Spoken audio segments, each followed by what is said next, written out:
So good evening, everybody, and welcome to Monsters of Islay, presented by New.Whiskyorder.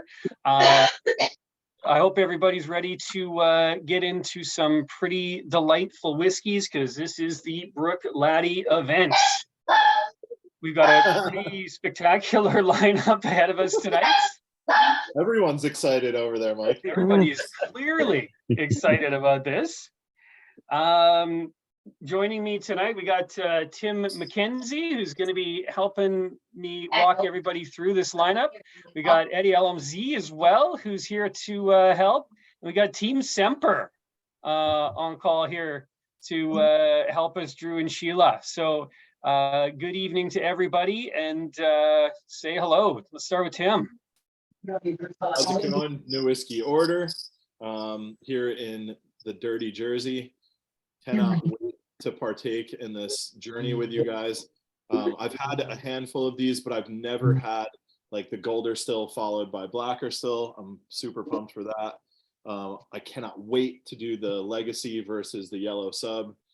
There's some just ridiculously sourced whiskeys in here, so big ups to Russell, and always big thanks to Myke for putting together this fantastic setting for us, doing a lot of organizing behind the scenes.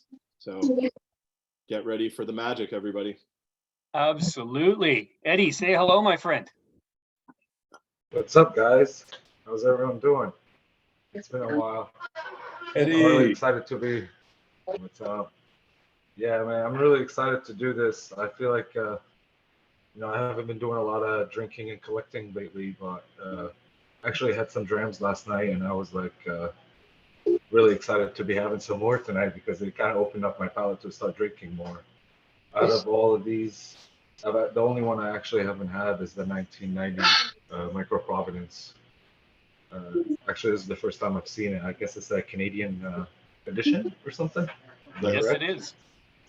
Yeah, so that makes sense why I haven't seen it, but really excited to be here with everyone tonight. Fantastic. Well, it's good to have you back. And Drew and Sheila, good evening. Good evening. Thanks to Russell, Tim and I are shirt buddies for the evening, clothing twinsies. We're both putting lots of Islay clothes on. Oh, come on, I'm just not really that good at that. When we first started with New.Whiskyorder, shortly after we joined, we thanks to Myke and Russell, hosted a Bruichladdich tasting once upon a time. Myke did a lot of the hard lifting on that one. That was not bad. Maybe not. There were some weird drams in it. So we're happy to be back and doing another Bruichladdich tasting. This is For joining, Sheila and Drew. Much appreciated.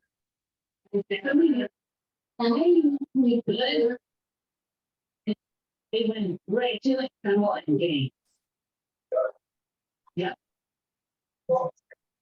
Alrighty, so I've gone ahead and shared my screen here, so we can get right into it. I mean, at the end of the night, we're here to drink some whiskey, so let's get to it. So, of course, as we said, this is Monsters of Islay, the Bruichladdich event. So it was nice. I didn't have to go source a whole bunch of logos tonight for the PowerPoint presentation. It was just the one. So it was easy. So we're not going to get into really any of the details of the distillery. I think everybody by now is pretty familiar with Bruichladdich as a distillery. As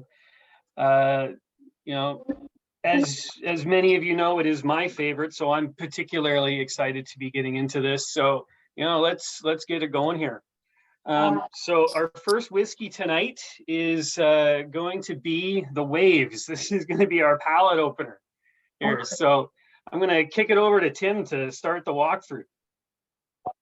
Yeah, so this whiskey, Waves, came out in the mid 2000s. So this is a 1990s distillate, which can be a mixed bag with Bruichladdich. They were doing some very, very lightly peated whiskeys at that time. They were doing non-peated as well. This one is bourbon and Madeira cask. It's a batch, so we're guaranteed 7 years. I have a sneaking suspicion that there's older whiskey in this as well, just because of the integration. And I also, I don't know about you guys, but when I poured my sample and started nosing it, this is the first edition as well. There were multiple editions, but I do get a hint of peat on the nose with this.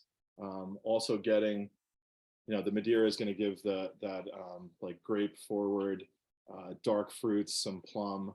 I get almost like a, I don't want to say necessarily like a cheese, but there's salinity there, which is typical with a lot of the Bruichladdich distillate. You get a little bit of a floral quality too, maybe some heather. Anybody else have some notes on the nose?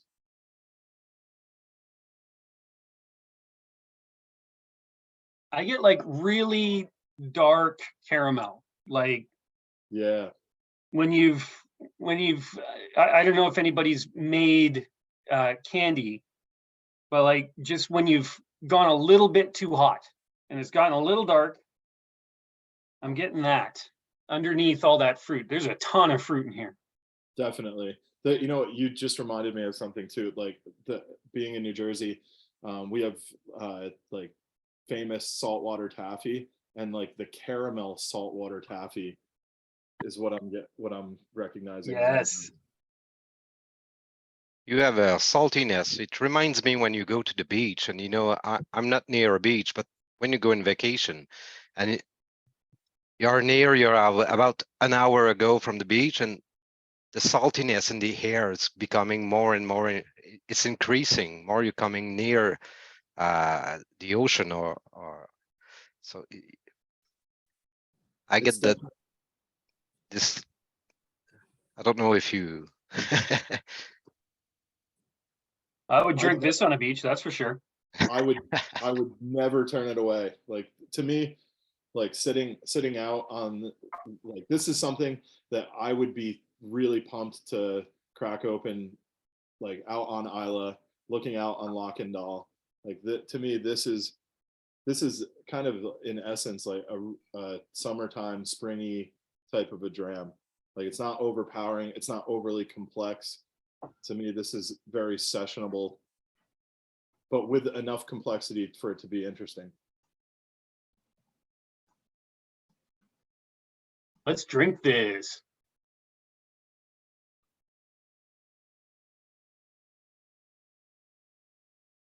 I'm definitely catching a little bit of peat on the palate.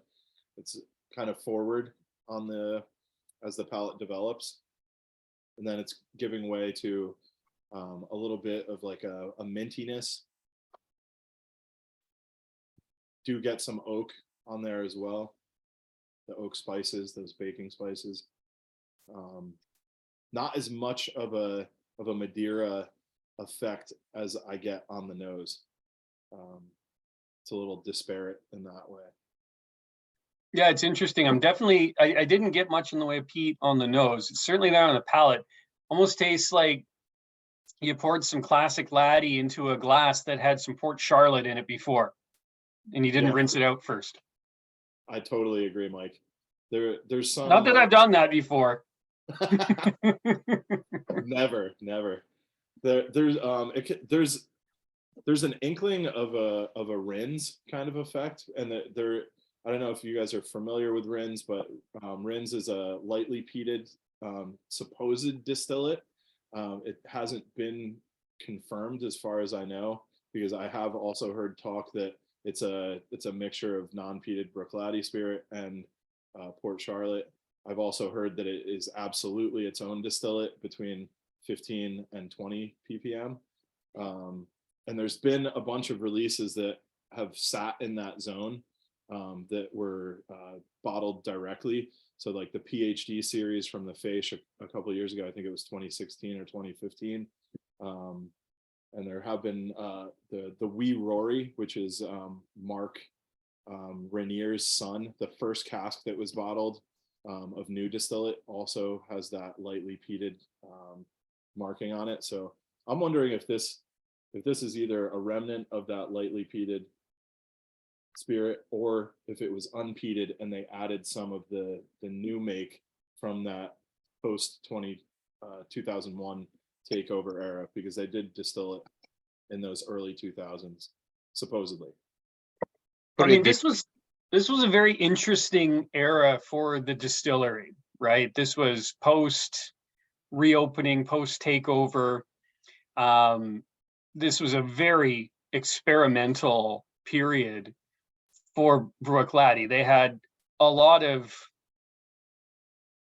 mediocre whiskey in casks sitting around, and they were trying to find ways to make it interesting, make it sellable, turn it into revenue for a distillery that had been closed.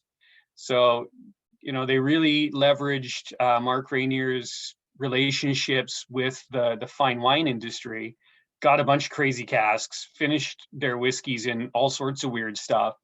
So, I mean, if it ended up that they were mixing some peated distillate with some unpeated distillate, it would not surprise me at all for this bottle. Yeah, for sure. I will ask if could it come from an unpeated distillate that they'll have put in a reuse cask, which have peated in it? I don't know how much time the finish was done in the Madeira. Was it a reuse cask or not? Hard to say. But another thing to remember is pre-takeover, the wood management policies at Bruichladdich were terrible. Yeah. So their cask management wasn't really a thing. So, you know, they could have been pulling all sorts of weird stuff as refill casks, and who knows. Having said that, they didn't start distilling Port Charlotte until 2001 officially. So whether or not they would have refill Port Charlotte casks, like this would have been distilled in 99, 98. So they wouldn't have like official Port Charlotte refill casks at that point, but I mean, God knows what they would have had in the warehouse to pull. Yeah, they are near a lot of distillers, so maybe they bought some from just the neighbor, you know. Potentially. Why not? Go steal some casks from Ardbeg and For sure. Nobody will notice, it's fine. Or with you know, with Jim's contacts at Bowmore, at like this level of peat, like I could see it being an ex Bowmore cask. Well, we would have to ask Jim, honestly. He'd be the best case scenario.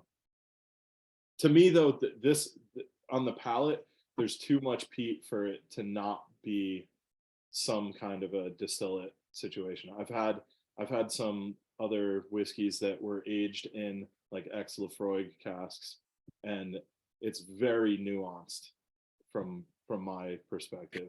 It seems a little more forward than it being a cask influence of a previous, you know, second part of the deal. Yeah, good point. That's the fastest way to ruin a perfectly good Ardmore. Put it in a Lafroig cask. And talking about this, we were talking about the slightly peated Bruichladdich. It kind of reminded me of the Resurrection Dram. Yeah. Sure okay. Yeah. So I actually pulled it out real quick, and I had a little sampler next to it, and it's definitely the same level of peat. You can definitely see. I mean, obviously it has like the Waves has a little more fruity notes compared to the Resurrection Dram, but peat level, it's very comparable. So, you know, this is officially a lightly peated whiskey from Bruichladdich. So that's awesome, Eddie. Thank you for doing that. I would have never guessed this was a peated whiskey. On the nose, I wouldn't either, but certainly the front end of the palate, it's got that kick to it. Yeah, but Steve, you haven't been able to smell peat in a year. It's got to be pretty heavy peated before I can taste it now. Well, yeah, it's definitely not in your face, but like Eddie said, there's I think there might be, I know of maybe 5 to 10 of those early ones that they were monkeying around with the peating levels for sure. And that's how they ended up with the Lock and Dahl distillate, which is its own wonderful monster. And they did that twice too. So there's, it's an experimental situation. Like Myke said, they were kind of flying by the seat of their pants. Tim, you don't want to see what I have sitting on the counter from last night. Talking about logging. This is my. Oh, this is my drams. This is one of the last night's drams. That's a ripper. I have 3 backups of that because I like it so much. It's a breakfast. It's wonderful. That said, we have to remember that the early releases of Bruichladdich were mentioning that they were all lightly peated whiskies. So while they were not writing the whole peat of Islay marketing, they were still saying it was lightly peated when they were first releasing the new bottles when they reopened. If you noticed if you can notice on the tint of the silver tint of the Bruichladdich 10 years old, it's also listed as a lightly peated whiskey. So here's a question / thought. So Bruichladdich started distilling again in 2001. Yep. I think like midway through the year or something. And this was bottled in 2006 and it's labeled as a 7-year-old whiskey. Yep. So I guess the question is this all old Lottie that they've, put a lower age statement on for some reason, like Lendronic was doing, or is this maybe the bottling year is wrong? I was just Googling it and I'm actually finding a few different potential bottling years for this first edition, 2006 among them. Yep. Yeah. So what I understood about this is that they took bourbon casks that were pre-takeover. They were older distillate, and then they finished some of that whiskey in Madeira. But how old I have a feeling, just now having tasted it too, that there's definitely older whiskey in there, but the youngest whiskey is 7 years old. So I think there might even be like some 12 to 15 in the mix there. But I guess the question is like the years literally don't add up, right? Like they were distilling, I think they stopped in 94 or something like that, 93. So then if this was bottled in 2006. Oh, I see what you're saying. Yeah. Got it. That is interesting. The only thing that I could think of potentially is that I can't really come up with a good answer. They were still distilling very small amounts. It was basically like mothballed. So they were distilling small amounts that they were putting in blends.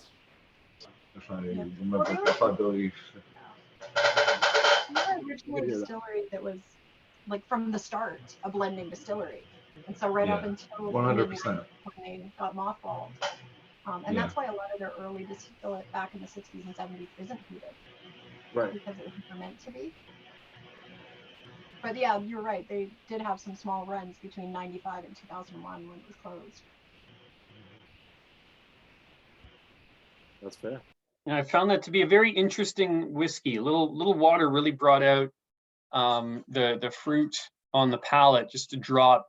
I think Sheila and Drew, you had strawberry jam in your notes in the chat. I definitely got that with a drop of water in there. The clotted cream is a great call too. I like that. Well, it's that hint of it's almost there in that sour milk flavor, but we're not there yet. We'll get there. The esters really come out in Bruichladdich.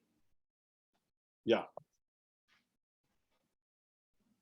Well, that was Waves. That was a weird one. That I hope woke up everybody's palate, because we have a true monster coming up next year. This is one that I have not tried yet, but this has been on my bucket list for a long time. And so far that nose is holding up. So Drew and Sheila, do you guys want to talk a little bit about this one? You think I know something about this one? You're a funny man. Give me a second. So you have to pull up the notes Why'd you just close the notes? because those are different notes. Those are all my notes about other things, wild and random things. Sorry, a little unprepped for that. No worries, no worries. I should have been more prepped. All right, so the Bruichladdich Legacy 3, the distillate is from 1968. So if there's any 1968 babies here, this is a birth-year bottle for you. Young. Oh, okay, so it's Kent's birth-year bottle. Yep. It's 35 years old, just squeaking under the wire at 40.7%. It is in bourbon hogsheads, and there was about 1,500 bottles produced when it first came out, which means that they took a lot of different bourbon casks and smooshed them together to make this dram. Since it came out in 2004, it was in that time period where they were going through all of their old backstock as they were desperately trying to come up with the money to keep the distillery going while they were producing enough distillate to go forward. So this is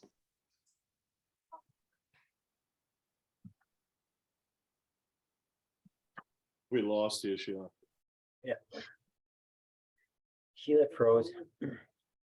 Uh-oh. Well, while we're waiting for Drew and Sheila to get back, you know, as Sheila said, this was introduced, or this was released back in the time that Bruichladdich was releasing just about anything they could to try to make any money. And a big part of their strategy back then, because when they acquired the distillery, they had a warehouse full of a lot of old whiskey, but it was in tired ex-bourbon casks, so it wasn't particularly good. So this one has a very nice bourbony nose to it, so I'm guessing that this one was probably recast into fresh bourbon hogsheads before it was released. Even at that, it's not really overwhelming. No, it's very delicate, but Yeah. if you get, the deeper you get into it, I'm getting all kinds of notes that are not particularly bourbony. Yeah. From Yeah, great freezies. Yeah. that and cherry licorice. Apricot. Yeah, I definitely get the apricot. Apricot, the peachy, man, that smells like. The mint, yeah, it's pretty fresh. Pretty like, it's fresh. I'm getting the apricots and like the fuzzy peaches. It's funny. This reminds me a little bit of the Redbreast 27 Oh, interesting. with those I'm fuzzy not getting peaches. any heavy bourbon notes on this one. I would. I on the back end, I'm getting a lot of those kind of floral and herbal notes that I would expect from a bourbon cask, like that anise and that fennel note. Yeah, it's very nuanced though. At blind I'm almost- tasting, I will have guessed a white wine finish or something like this. It's I'm The wondering blind if they put it in a like a first fill cask just a couple months just to top it up. Most Yeah, probably. Yeah, that's what I'm guessing. It probably just a really quick finish with fresher bourbon cask, just to kind of 'Cause, kick, just like, to kind of the finish amp it on up a this little is- bit. Yeah. the Would you finish need is it still- after 35 years in the cask though? Well, if that cask is tired, right? Yeah, it Yeah. was, could have been like, a 7th fill bourbon cask that didn't really do much of anything to the distillate. Yeah, because you're not getting a lot of the barrel spice or a lot of vanillas or caramels. But if you throw it in a fresh For bourbon, me, it's all fruit and floral. you throw it in Agree. 3 or 4 months, it's gonna give it that little bit of bourbon up front. But the finish on this is so short that I'm thinking the original cask was just dead. I haven't even tasted it yet. I'm still getting so many little nuances on the Yeah. nose. Yeah, it goes through the gamut of your pitted fruits, right? Definitely very stone fruity for sure. For something this old, I usually expect to get a lot of oak, Mhm. a lot of tannins. Yeah. I expect it to be closed off and dusty. This is none of those things. No. Oh, You know, if you took, you know, the little Haribo, the raspberries and blackberries, if you took all of the candy off of the blackberry one and just ate the gummy, that's what the nose reminds me of. never done that, so I can tell. Sounds like Tim's nose. Yeah. I love that candy, and I definitely have like sat there with the last one and let all of the little like nonpareil dissipate and just sat in love with the gummy. Did you get the poops? That's the only thing I know about that brand of candy. Really? Yeah, I've I've never tried it. That's the Interesting. sugar-free ones. Mm. Colin. Oh, Yeah, it's almost legendary. Don't really? I've don't never get the heard that. sugar-free Haribo's. Yeah, it was Haribo shits was the term online. Sugar-free gummy bears. Yeah, that specifically is the sugar free, not the Yeah. not the sugar regular. Yeah. I just But- had my first taste, and to me the palate does not align with the nose No. at all. It fades away pretty quick. I agree. Yeah. This actually reminds me, not taste wise, but very much of the Port Ascang 45 from one of the Monsters Violet tastings, where the nose was like phenomenal and then the palate just kind of faded away very quickly.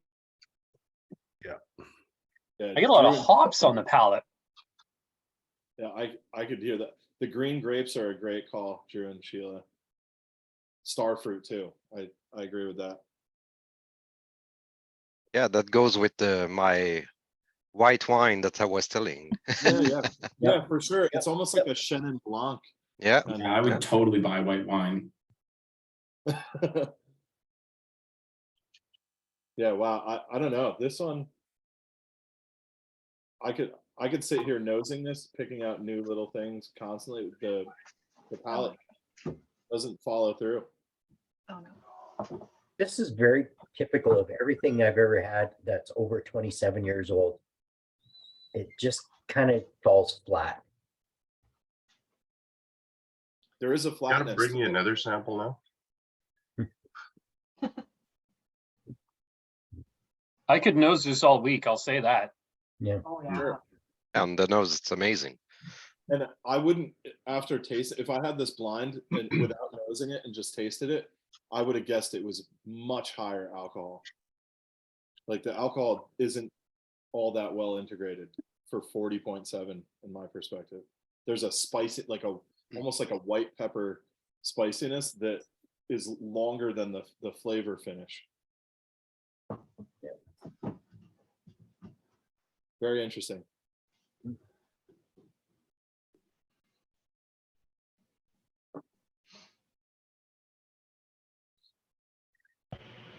Definitely little bit of tasting that water. white pepper now that you say that. And a little bit of water. licorice too. Oh yeah, Oh yeah. like black licorice, you're saying? Yeah, I could see that. Yeah. Yeah.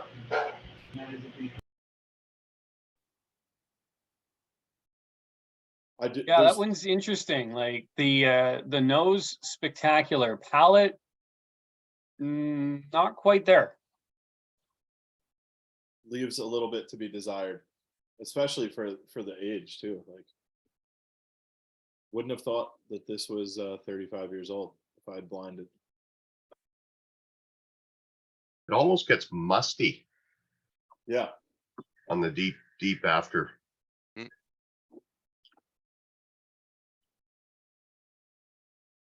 yeah. Like this is a weird connection, but it made me, when you said musty, it like the house I grew up in is an old Victorian house built right in 1900, and every once in a while I would have to repaint the front porch, which was like this beautiful woodworking, and I'd have to go underneath the porch, and that dirt that hasn't seen moisture for, you know, an inordinate amount of time, there's kind of like a Moldy mildew.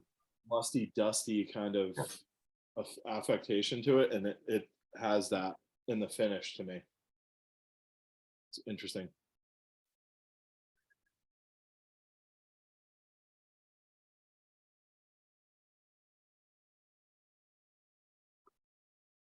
Anybody else have any notes they want to contribute? I get Farzi's comment there with that effervescent feel. Yeah. Yeah, that's that is it's certainly not what I would expect from a whiskey of that age. Not at all.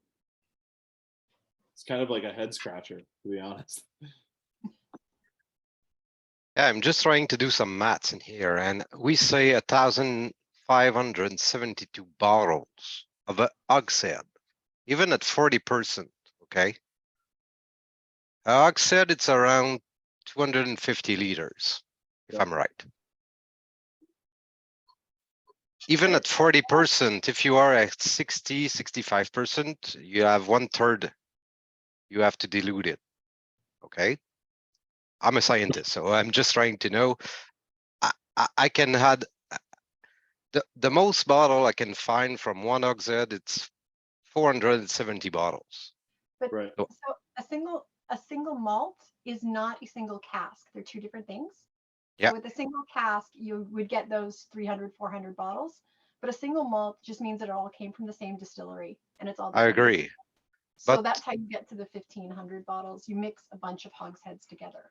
yeah, but you have to do it with all older cask because you have a 35 years old there. Yeah, For so sure. it means that everything was distilled in either 1968 or even earlier than that to put the 35 years on it. So you Right, need and- at least 4 or 5 cask, Well, full it's probably, cask. I would assume it's much more than 5 casks. Yeah, because- for sure. Yeah, because at that age, you're going to have Especially with so the angel share. Yeah, with the Yeah. angel share, yeah. You I probably wanna actually do kind that. of wonder if it's, I don't know if anybody, I forget what it's called, that Duncan Taylor range where they took whiskey that was super old that had dipped below 40% and they like mixed it with like younger stuff from the same distillery to salvage it, and then they bottled it. There's like a special range of IPs that's sort of obscure in there. And I wonder if this is something like that, where some of these casks actually dipped below 40 and they just kind of had to try and salvage it in any way possible. It would be very. They would have to put I would that on put. the label. Have to be Are trained. you sure? They Are wouldn't you No, have- they don't have to. I They don't have to think so. announce that. Springbank did that for years in the mid to late '90s. Rejuvenate old whiskey. They just find younger casks laying around and kind of just add it back into it and just kind of wake it up. Yeah, they don't have to disclose it if any of them are under, as long as the final distillate, when you put them all That's it. together, is over that That's 40%. it. And that would explain. Yeah, like if they mix all those casks together, that's fine. But if they take like a 7-year-old to bring it up, Yeah, then they we No. would. would have to No, say no, It no, has to be a it's 7-year-old. You have to disclose Yeah. the youngest whiskey that's in the cask Mhm. or in the bottle.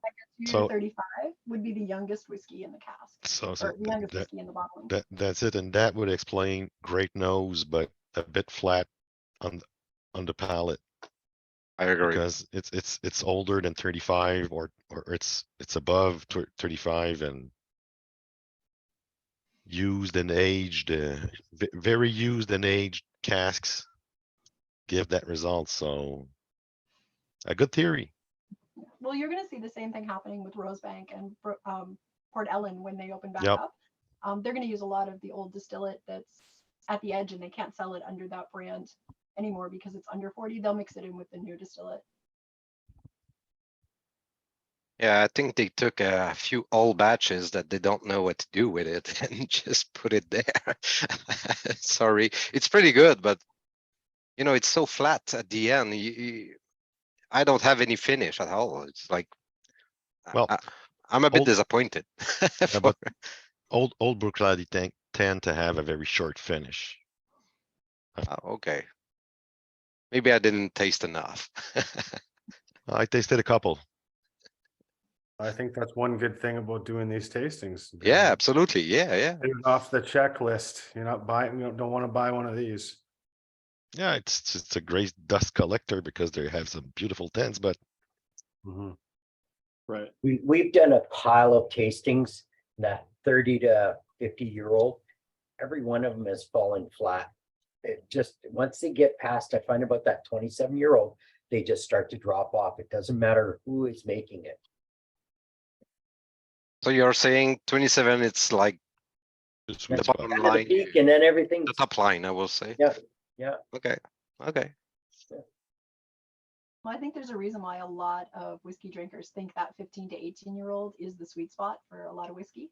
Yep. Because once they get past that 18 and into the 20s, they do start to see a lot of wear from the barrels that they're in. Distillate isn't as good. It starts getting a little bit chewy. Yeah. I didn't get as much wood in this one, but again, the same thing. Everything I've had that's been 40, 50 plus is usually wood. Like, Mhm. Yeah, it's wood not or a very flat. balanced whiskey anymore. Yeah, I I agree. mean, I've had some banger 1960s Bruichladdich, but none of them were bottled older than 21 years old. Yeah. So like That's a mine- different story because you're not getting the aging happening, right? Once it goes in the sure. bottle, the aging stops. Yep. Yeah. So that there's something to be said for that, I think. But it's pretty amazing to taste it. Thank you, Russell. Oh yeah, yeah. for sure. Yeah. Oh my gosh. Yeah. So now the only exception I find to that is grain whiskeys. Yeah, I Great. could, They need the time. Great. Yeah, whiskey- those don't start getting good until 27. Exactly. Yeah. Yeah. Yeah. You know, sometimes I see those IBs like, oh, 11-year-old grain whiskey. I'm like, no, thank you. No. Pass. Come back to me in about another 20 years. Yeah, exactly. What Well, would be interesting is finding an 11-year-old Taiwanese grain whiskey. You know, something that's been aged over there. that would for be 11 overaged at that point. Yeah. Be like an 11-year-old Amrit, like, nope, Yeah. no thanks. too long, too long. That's like 77 years old. Schmutzy's got some, oh, Years. canvas. Yeah. There's a single grain. How old is that, Stephen? 32. Yeah, that's so the that'll same. probably be pretty not bad. Yeah, you can tell by the bottle level. Yeah, it's been hurt. So I remember years ago, the Octave series, I think that's Gordon MacPhail's series, they did put out a German that was 7 years old, I think it was. Wow. I'm sure if I dig around in the back over there, we'll have it somewhere. And it was definitely an experiment at releasing a grain that young. The politest thing I can say about But It this was. one will prove Kent wrong too. Love being proven wrong, buddy. Oh yeah, I've heard of that too. Whoa, There you go. There you go, Steve. that's a big dog. It's even older than you. Yes, it is. Which one? The 65 in Gordon. You just can't find my birth year, eh? No, I cannot. I hit all sides of it. Well, speaking of birth years, we just had Kent's birth year. Now let's get on to a slightly younger one. This one is a 1991. This happens to be Eddie's birth year. Yeah, a lot younger. Go easy now. Let's pass it Yeah. over to the kid. It's okay. It's okay. Leave me alone, man. I'm just a young guy enjoying his whiskey, okay? We love the youth that you bring to Oh, us, yeah. Eddie. You keep us young, brother. Thank you, bro. The Yellow Submarine, this is actually I love this bottle. This is a special bottle for me. I actually try to do it on purpose to try to have a dram of it every year for my birthday. So I'm having one a little early this year, but my birthday's in September, in case everyone's wondering. But so the Yellow Submarine, this is the third release. I think it's a really cool bottle, but there's a cool story behind it. It's funny, you know. It's 25 years old. There's only 1991 bottles of it. It's in the date, same with the bottles. Great bottling, in my opinion. I think Bruichladdich took advantage of a whole thing that was going on in Islay with the whole, you know, finding the Yellow Submarine, with the fishermen finding the Yellow Submarine. And they made a whole marketing thing out of it. I think they found it to be a really cool story. I actually happened to seen a video a long time ago now by Mark talking about the whole thing, how the Yellow Submarine happened, and how a fisherman found it, and they found written on the side of it Ministry of Defense, and the fisherman calls the Ministry of Defense, and they're like, "Hey, I found your submarine," and they're like, "That's not my submarine. I don't know what you're talking about. We didn't lose a submarine." Like, "Oh, well, I have a submarine. It's right here. This is my address. If you guys want it, come get it." So Bruichladdich found out about the whole submarine thing, and the Ministry of Defense ended up coming down, and so Mark got labels done, grabbed what was that? I think he said like 12 bottles of Quave that Jim had just made, put the labels on them, and he went and presented them to the Ministry of Defense. And from there, the Weapon of Mass Destruction / Yellow Submarine was created. So I think it's a cool, little funny story, and it's a cool bottling, yellow cool bottling. On the nose, I got a lot of fruits, lots and lots of fruits. It's like a whole basket of fruit with cinnamon. Basket with fruit with a little jar of cinnamon sitting on the side. Yeah, I definitely get that cinnamon. Absolutely. Yeah, I think the WMD, the initial version, also it refers to, for a while, there was a rumor. Oh no, it wasn't a rumor. The Ministry of Defense, and I think it was the U.S. government. They thought that there was some kind of shady operation that was happening on Islay at Bruichladdich, and they ended up looking into it. And obviously, knowing once they looked into it, it's just old Victorian distilling mechanisms. But that's what the whiskey of mass destruction comes from. The initial one, yeah. It's mass distinction. Yeah. Oh, that's right. Whiskey of mass distinction. Sorry. No, you're absolutely right. And then the second one, you're right. The second one in the series was just a Rioja wine, and that was like my the whiskey that set the hook for me. Was the second 14-year-old, right? Yeah, exactly. So yeah. I wonder if the Spanish red wine that is in this is the Rioja as well. Possible. Yeah, I think it's it says on their website ex-sherry, bourbon, and Spanish red wine. Yeah. So it's I'm picking up a lot of the red wine on the nose, without a doubt. Maybe even dare I even say, like, I want to say a pineapple. Is that weird? No, not at all. Maybe from the bourbon, the pineapple. Or even like a ripe banana or a ripe banana. No, I'm picking up. Yeah, this is certainly one of the fruitier laddis I've ever had. Well, that's I the love same the nose on ester that gives you those fruity flavors, and that it definitely like a pineapple note. When it sits too long in oak, can give you that baby puke note that everybody's mentioned previously that Bruichladdich tends to have. So it's like, how long has it been sitting in what type of wood, where it moves and shifts from being that pineapple and fruity note over to that baby puke note. I do love the palate. I still can't figure out people talking about the baby puke. I guess maybe because I don't have any kids. I don't know what baby puke tastes like. Sour milk note that comes off either in the nose or in Isn't the that palate. from butyric acid? It is, yeah, it's bruichladdich acid. And as it matures, it turns into a banana flavor. Yeah.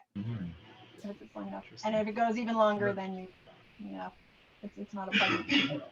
Yeah. Learn something new today.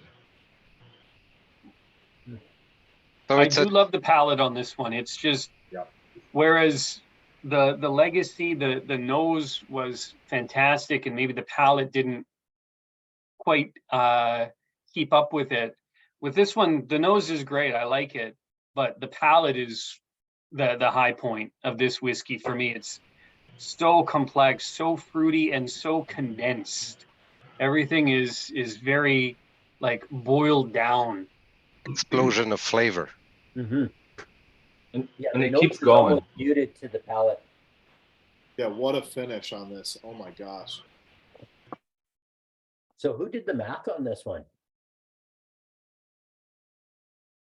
1991 to 2018 is 27, not 25. So They're It's, using my recording guess- calculators too. it's the same as Glendronach, you know, when they close the distillery, it doesn't mature anymore. You know, No, years it's- doesn't exist. Right. Yeah. they If we, most if we look at the track record with Bruichladdich, I mean, they released for the Fèis this year, the Valenche, the port cask Valenche. That's a 19-year-old whiskey, and it says 18 years on the label. Well, I bet you what happened with this Port. one is one of the That's barrels right. was only 25 years old. Could Now- be. that would be my guess. The other one is, I can't remember right off the top of my head right now the size of it, but once you get over a certain size of vat, as you're vatting it, it stops aging even if it's in wood. Certain size of barrel, I think it's 1,700 liters or something like that. So if you put it into a bigger barrel or into a vat, it could stay there for 5 years and it no longer counts as aging. That's not a wood barrel though. That's But you definitely a can't- stainless I steel. know it's a vat. stainless, and I know a lot of them use stainless, but even if it was old school wood, if it's if it's over a certain size, it doesn't count as aging. Don't recall that for wood. Yeah, they wouldn't have added it for 2 years though. No, probably not. But Yeah. But seeing the sherry, the bourbon, and the Spanish, it makes me think they use 3 different types of cask, and one of them was probably only 25 years old. It's also possible that it was very That's- late in the year and then very early in the year. Not It was laid down and then, late 91 and early 2018. yeah, Yeah. so it could have been something like 25 years and so many months. Hey, Drew, what size did you say that bat had to be? that's what I couldn't remember. I read it once, and now I'm trying to remember. Yeah, and I think that was specific to stainless steel vatting, but It also might have been a bourbon thing. It would have to be sealed steel because wood will still do some transfer, but the Yeah. bigger the barrel, the slower that aging will be, right? Yeah. Yeah, I mean, Kilhoman did their Casado where they used like 6,000 liter vats, Portuguese red wine vats. They were like gallons. I left them in there for 2 years, and it definitely had effect on the whiskey. pretty sure it's stainless. Yeah. Well, as soon as it goes into stainless. Well, yeah, once it leaves the wood, it's not going to do anything. I think anytime there's wood to spirit contact, it's going to age. To what degree, who knows? But You need the oxygen transfer too.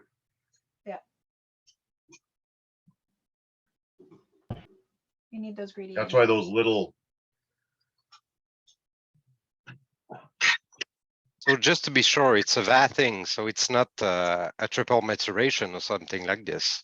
it's like these No. things will kill a whiskey in 3 weeks Yeah. because there's so much air to surface contact, right? Yep. Do we have any idea of the Spanish red wine they use, or it's not mentioned anywhere? It's not mentioned anywhere, Okay, which is not very surprising. I mean, they might not No, even no. know, right? Like if their cask management was that bad, they may not even actually know what the wine was. They could have just been labeled red wine. just Spanish on the side and that's it, yeah. Even though my bet would be it was the refill sherry and the bourbon that was the original casket, probably Yeah. finished in red wine in the Spanish one, which gives it that zest. That would be my guess, because they had old and very, very different cask when they reopened. And this is probably what happened. They mixed a couple of refilled sherry and bourbon and said, okay, let's do a finish. And Jim used to do. I'm pretty sure. I would bet Adam took a play out of Jim's playbook.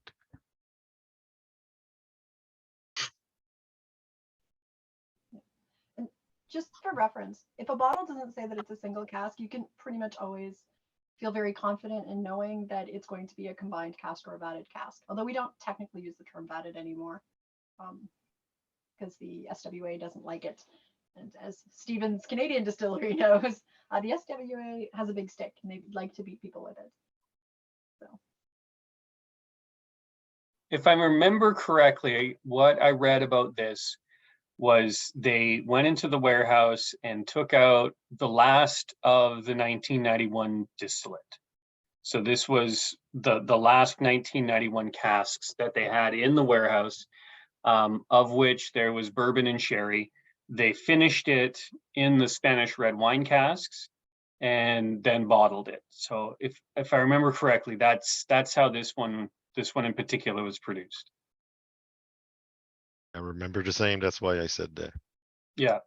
So you won't see any more distillate from Bruichladdich from 1991. This was the end of the road for that particular year.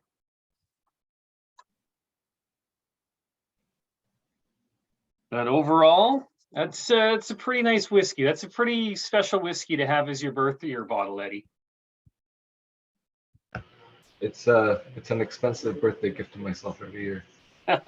You're worth it, my friend. Yes, you are, Eddie. Thank you, my friend. You have a nice Cheers. one. Me, I should have one of those lousy Centennial bottlings nobody can find. Well, let's say an early happy birthday to Eddie. Here you go, buddy. Actually, And, Myke, It's launched. probably the last of their 29-year-old or 1991 stock would have been in Black Art last year. That was a 29-year-old whiskey. 91? Mm-hmm. Was it 1991? Yeah, 91. Well, that's for sure for me. It's stealing the show for now. It's the best one from the three we've tasted. Indeed. Well, I mean, we've been in the 60s. We've been in the 90s. Who wants to go to the 80s? It's the best decade, isn't it? Hey, Oh yeah. Indeed. that was I mean, that was my favorite decade. So moving on, let's get into the stills. I mean, it's a hell of a series. Certainly some fun whiskeys from that era. So the Golder still is what we're getting into first here. So this is distillate from 1984, bottled in 2008. So 23 years old. Now the still series was interesting. They released the three, the blacker still, the redder still, and the Golder still. We got the blacker coming up next. That one was in sherry. The Golder still was in bourbon, and this was kind of an interesting one. Back in the 80s, the bourbon industry in America was experimenting with what they called squat hogsheads. So they were big barrels with the same volume as a hogshead, but with the way that they were built, they were shorter. And the idea was that it would give you more surface area for the whiskey to mature faster. Now, it was a short-lived experiment. It's not something that the American cooperages are doing anymore.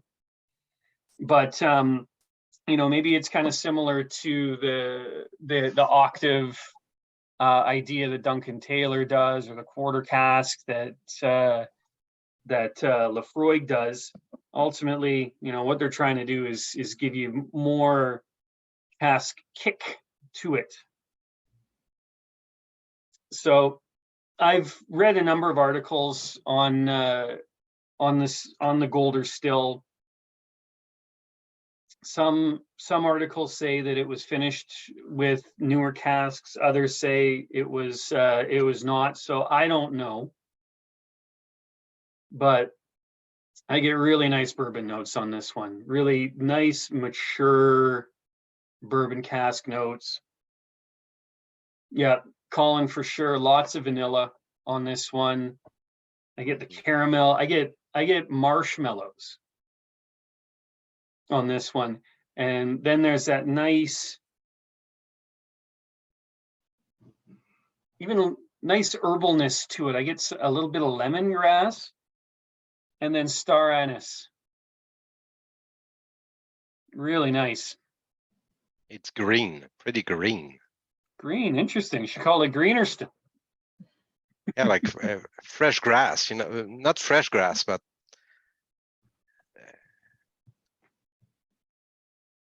The lemongrass is a great call. That was prime, Mike. And you know, it's interesting. Whereas the sub, the nose was very much in your face. Like you didn't have to dig too deep to start getting those notes out. This one rewards you for the work. Definitely. This one's significantly more subtle, but there's layer upon layer of stuff coming out of there. Very delicate, but I mean, to me, I get a lot of floral quality. To me, like this is showcasing the distillate very, very well. Mm-hmm.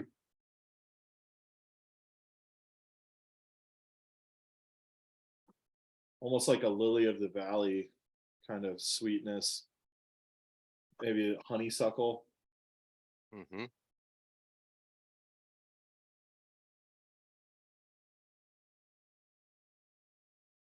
Yeah, there's lots of notes there. Nothing that overpowers, though. It's just kind of this beautiful melange.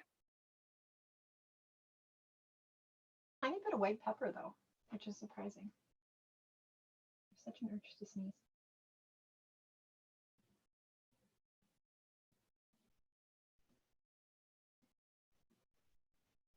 Reminds me, you know, in spring when little flowers are coming and a little bit of water everywhere, you know, all the les senteurs, the scents are coming out. It's like the freshness there, the floral kind of, I don't know how to express. It's like a memory I have more than. No, I know what you mean. It's like just as the leaves start to the new leaves start to sprout, there's like it's a fresh quality, but there's also like I don't know. You're I'm losing the ability to describe it too. But Yeah, it's like it's pretty hard to describe. It's like it's a whole thing. You can, but it's amazing. I know in these tastings, when it gets silent for 30 seconds, that something good is happening. Yeah. Or bad, no? No. We're all very much willing to talk we're very about good it. at It's bad. figuring out if it's bad. Or if something's funky, usually the clatter increases. There's just so much to absorb to it, and for like, to me sometimes like the bourbon notes can get a little tiring. This is not tiring on the nose. I haven't even tasted it yet. It's just I'm getting a really subtle citrus note to it, and it's like it's kumquat. Lemon. I'm getting kumquat, so it's like subtle. It's not in your face. It's not like a grapefruit or an orange that's kind of smacking you around. It's really nicely in the background there.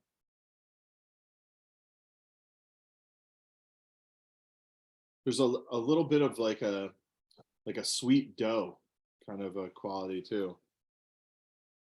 Custard? I mean, to me, custard, there's like that kind of, there's like a lactose kind of a quality to custard that I'm not particularly picking up. I get the dough thing, but for me, it's like when it's proofing. So the yeast is still happening. It's like a brioche where you got that butter and that sweetness and that sugar. Like, I'm not saying even like cooked. I'm saying like uncooked, like a sweet, almost like shortbread cookies before they've been baked. I got to drink this. Yeah.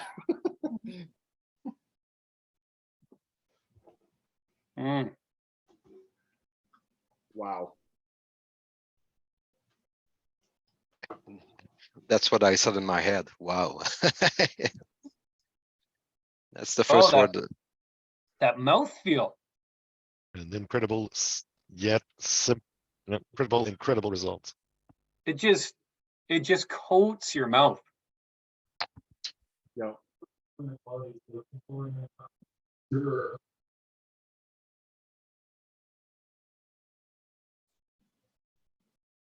think Well, we you broke- have the 40+% percentage ABV that gave that coating. We've tasted a few 40%, so the natural oil, I don't know if it's filtered or not. I'm sure it's not for Bruichladdich, but No, it's not chill filtered. None of these are. But I have to say, like, this does not drink 51%. absolutely not. Everything is so well integrated.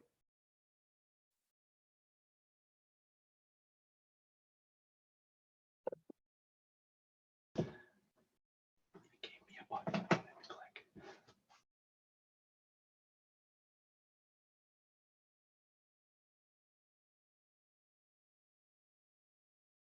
Peach skin, that's a good note, Stephen.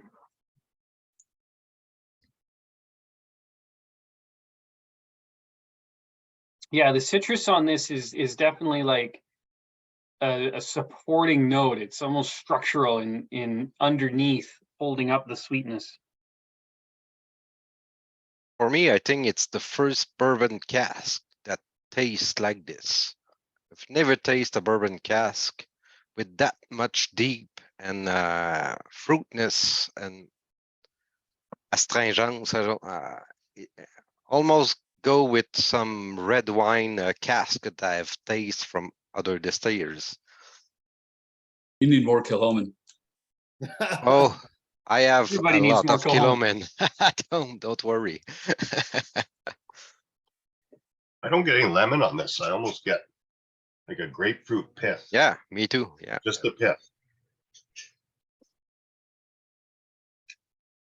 Yeah, I would say like a pink grapefruit even, like there's a sweetness to it that kind of cuts that astringency that you would expect from like a true citrus.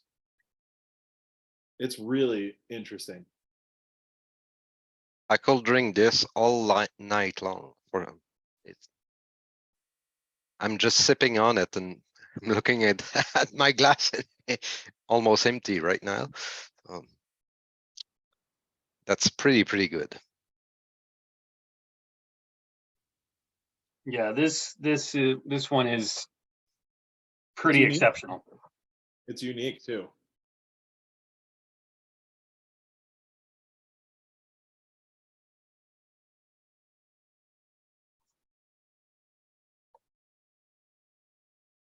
This was one that I haven't tasted before, and I'm blown away. I'm shocked. I was not expecting this level.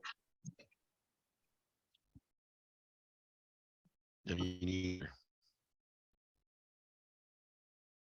I always thought 1983 was the best batch, but I must say 1984. There's a few good things came out of there. it's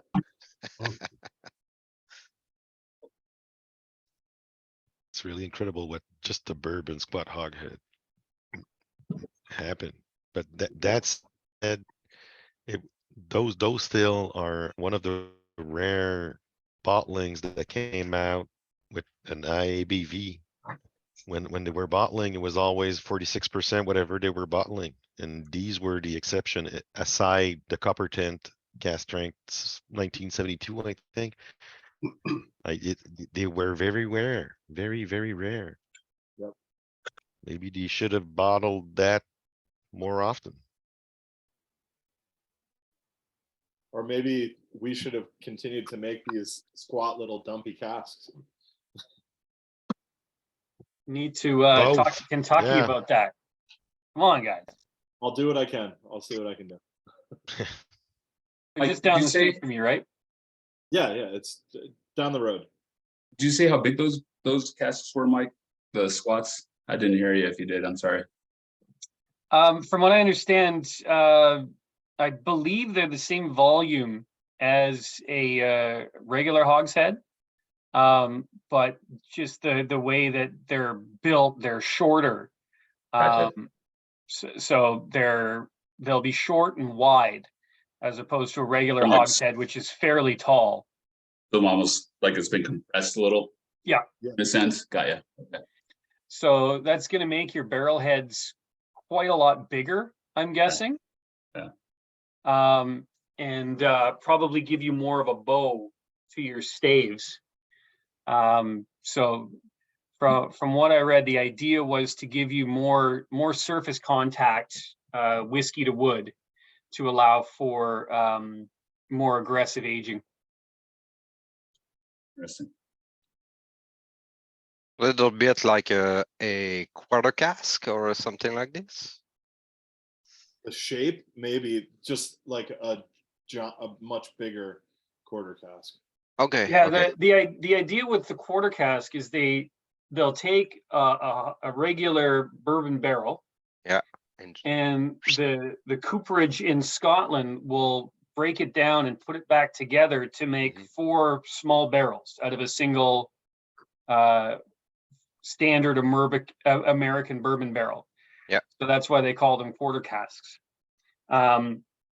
With these squat hogsheads, again, what I understand, it's the same size in terms of the volume. So you get the same amount of liters in a squat hogshead as you do in a regular hogshead. They're just much shorter and wider. Okay. So it's So it's a the difference in shape. shape as opposed to a difference in volume. Yeah. Understand. Okay. Yeah. Thanks. But the same 225 to 250 liters. It's the same idea though. They want it to impart more cask influence on the whiskey faster. Trying to have more contact with the liquid, with the wood, and Exactly. Yeah. Okay. Well, that was a beauty. So we've gone from bourbon. Let's go to Sherry Town. Look at that color. Yeah, that's pretty wild. There's a reason they're calling it the blacker still. Yeah, for sure. So Tim, you want to tell us a little bit about this one? Is that the real bottle you have in picture there? Yeah, it is. It looks exactly the same. Yeah. Oh yeah. Okay.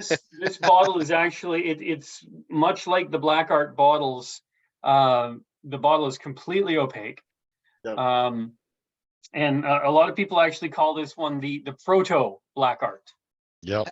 That looks like if I want to do a Photoshop of a bottle, it's like from the picture. Sorry. It is real though. No. I had this. I was out on Islay in August of last year and dipped into this over at the Beaumont Hotel, and then later that day I went. I think it was the Ardview, and had the redder still, but not in super close proximity, so it wasn't a good comparison situation. But yeah, so as Myke has said, this is a sherry cask specific release, 1986, so it missed my birth year by a year. I'm an 85er, 20 years old. So I find with sherry maturation and laddie spirit that we're right in the heart of that like quintessential sherry cask. Just the putting all of those dark fruits into the distillate. I think if it had gone maybe a year or two longer, it may have overpowered the distillate. This is right in the zone. And at 2006, from the distillery perspective, Jim had been at the helm for 5 years at that point. I think this is a great showcase of that the older distillate, but in a more modern kind of a facet. So once again, just like was pointed out earlier, this is I would assume that this isn't a cask strength situation, but it could be at 50.7. On the nose, I get those classic sherry notes, you know, a really deep kind of like a saddle leather. I definitely get like a semi-sweet / dark chocolate note. There's also like a cherry reduction. Like if you took a maraschino cherry, the syrup that's left over and reduced that. There's also a good amount of oak spice too, but not overpowering. It kind of settles back in the end of the nose. I also, like I've said in previous tastings, I'm very, very sulfur. Like I'm to a bad degree. Like here, I do get a nuance of sulfur, but it's not something that turns me off to the whiskey. I think it's integrated into the nose in a way that isn't it doesn't turn me off to the whiskey. It's fantastic. This is everything that I would want from a properly sherried older Bruichladdich. That older sherry as well. It fits right in that time period just before they got rid of or banned Paxerat. Yes. So Yeah. whether or not there's Paxerat in the barrels before they put it in, can't say. But it was at that time period where that was a very common thing a lot of distilleries were still doing to refresh old sherry barrels. For sure. That's an awesome note. For me, this is eating chocolate covered raisins in a tack shop. Oh yeah. That is a great note. There's a nuance of like dark chocolate covered cranberry. Mm-hmm. Myke, that was probably the best descriptor for this one. There's just a twinge of that, like of the, not the spiciness of cranberry, but like that tanginess. Yeah, it's definitely there, and there's an interesting spice note to it, just a dash of cayenne, just to get your attention. Yep. It's Yeah. not that white pepper note that we got from the Golder. It's a deeper, richer spice. For sure. More of a baking spice. This nose is just unreal too. It's pretty bonkers.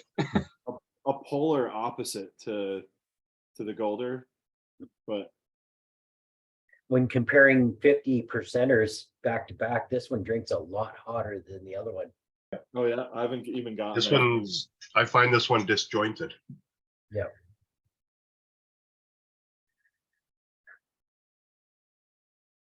I'm gonna drink it. Sponge, everybody.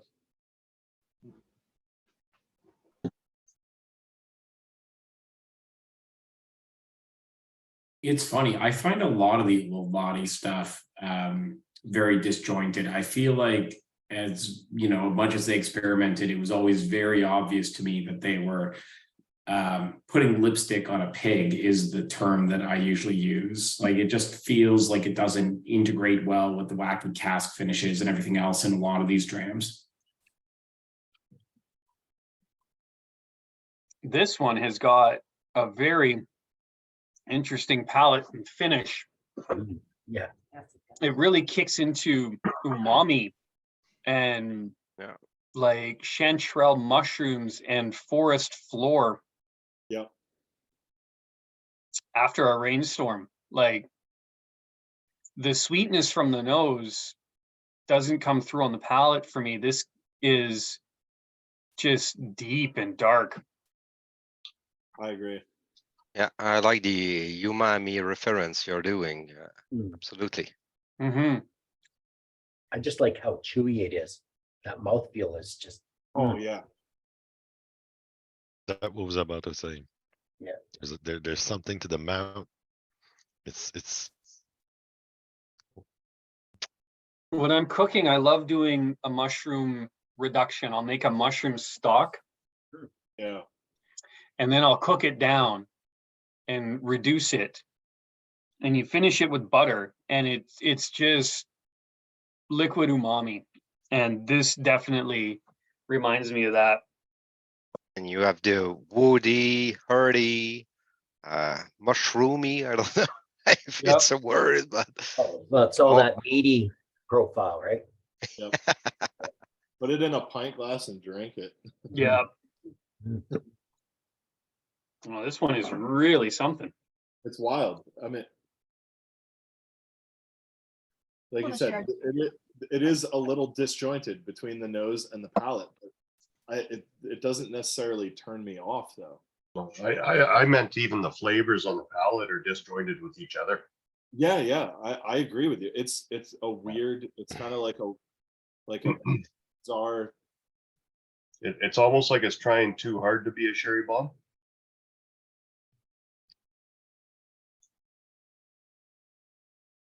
This is pre-sherry bomb terminology, I think. Though.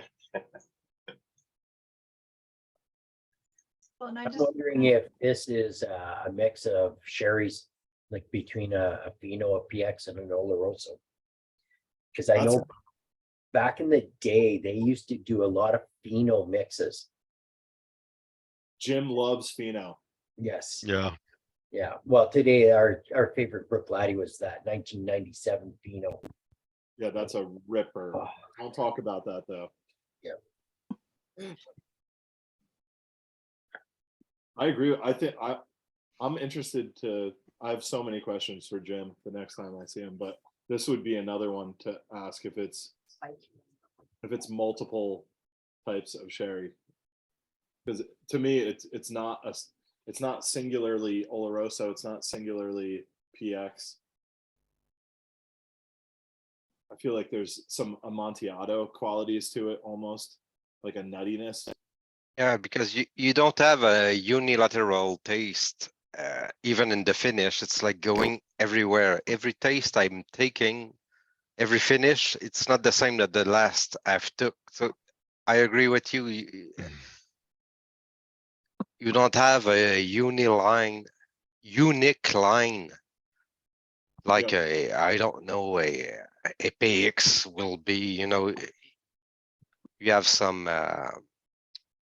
certaines attentes, you have some Expectations. expectation, thank you. But right Honest- now, Hon- Go ahead. honestly, it's probably one of the most complex that I've tasted. Yep.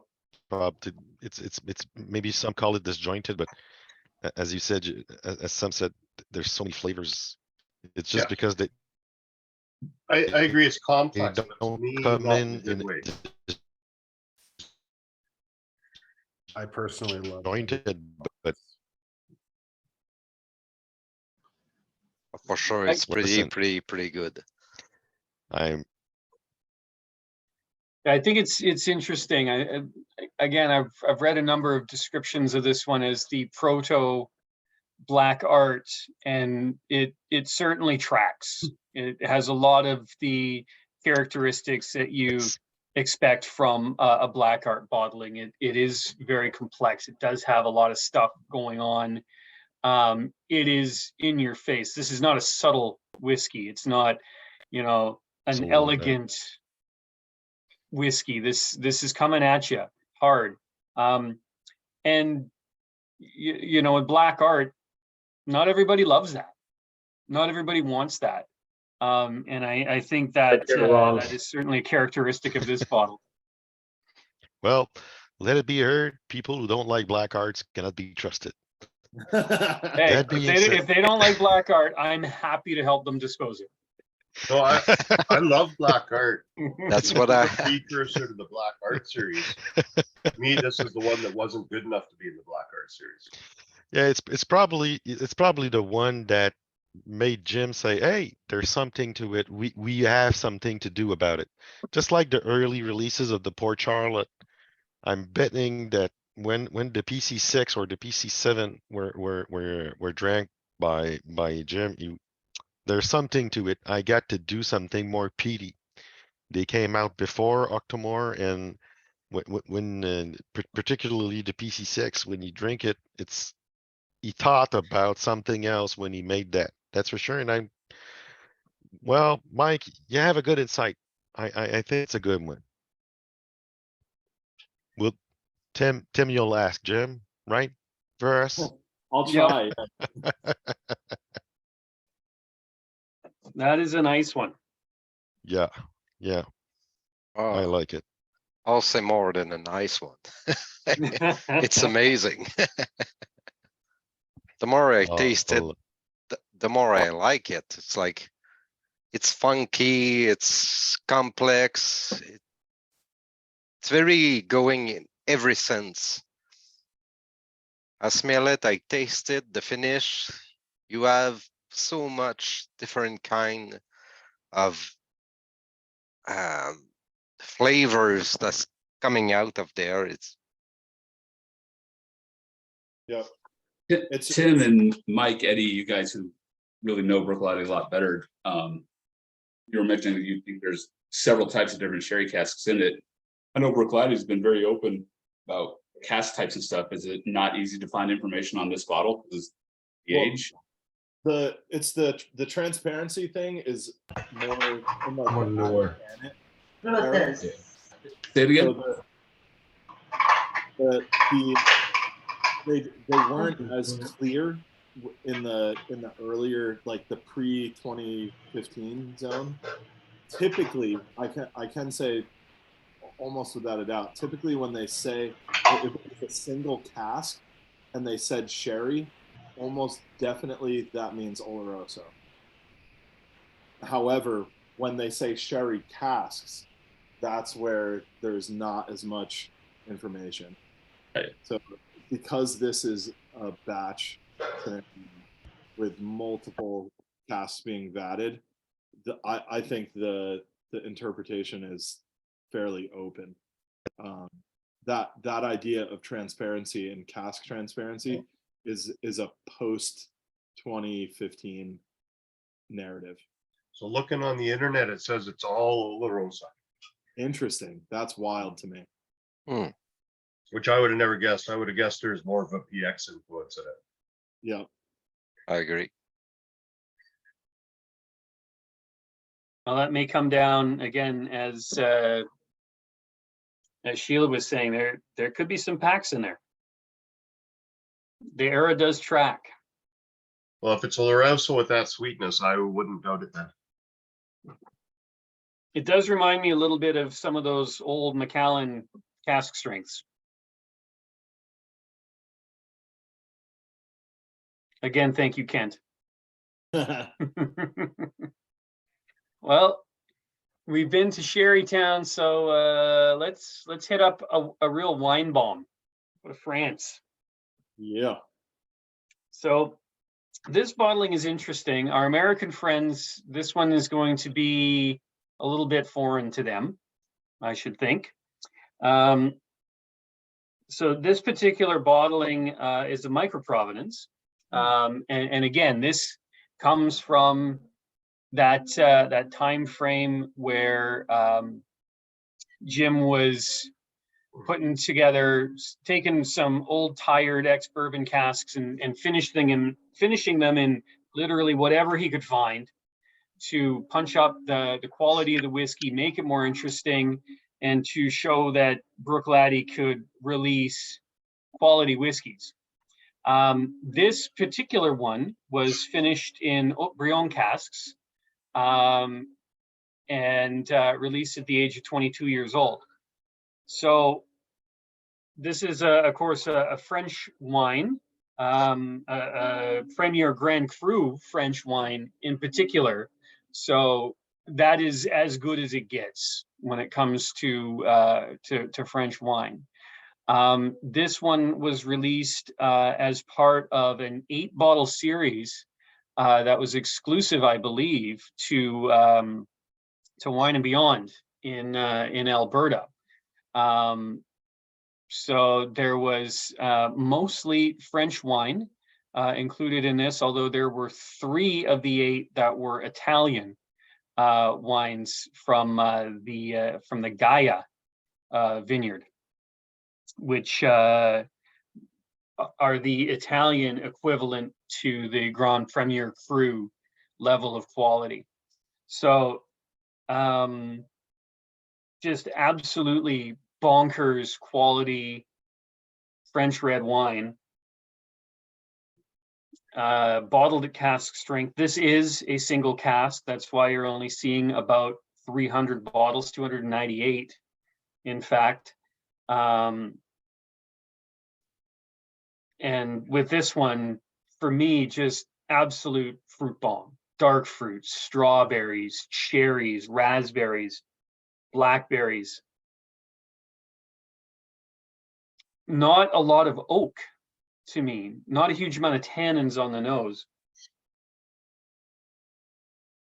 But underneath, you do get that sort of floral Bruichladdich feeling to it. So with some of the bottles in this particular range that they released, mostly the Gaia bottlings, I feel like the wine really did stomp on the distillate. But with this one in particular, I've always loved the balance of cask and distillate.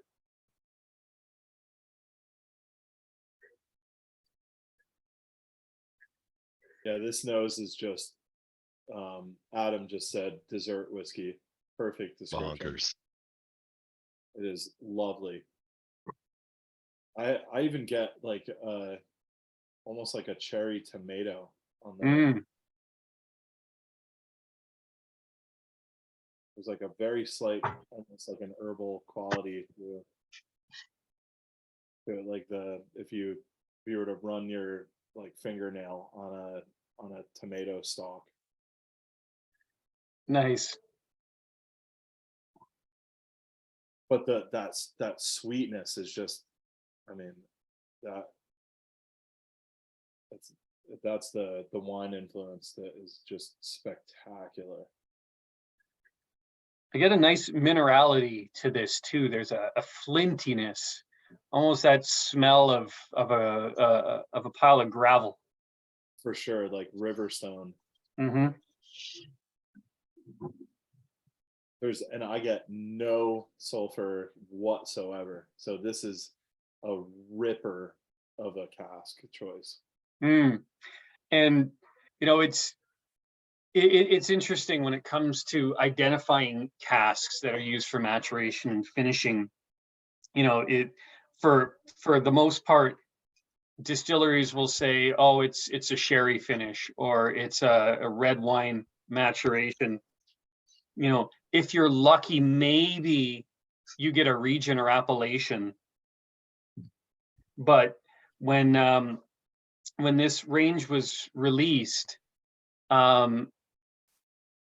however Jim managed to do it, again, I think it was probably leveraging those relationships that Mark had with those wineries, coming from the wine distribution business.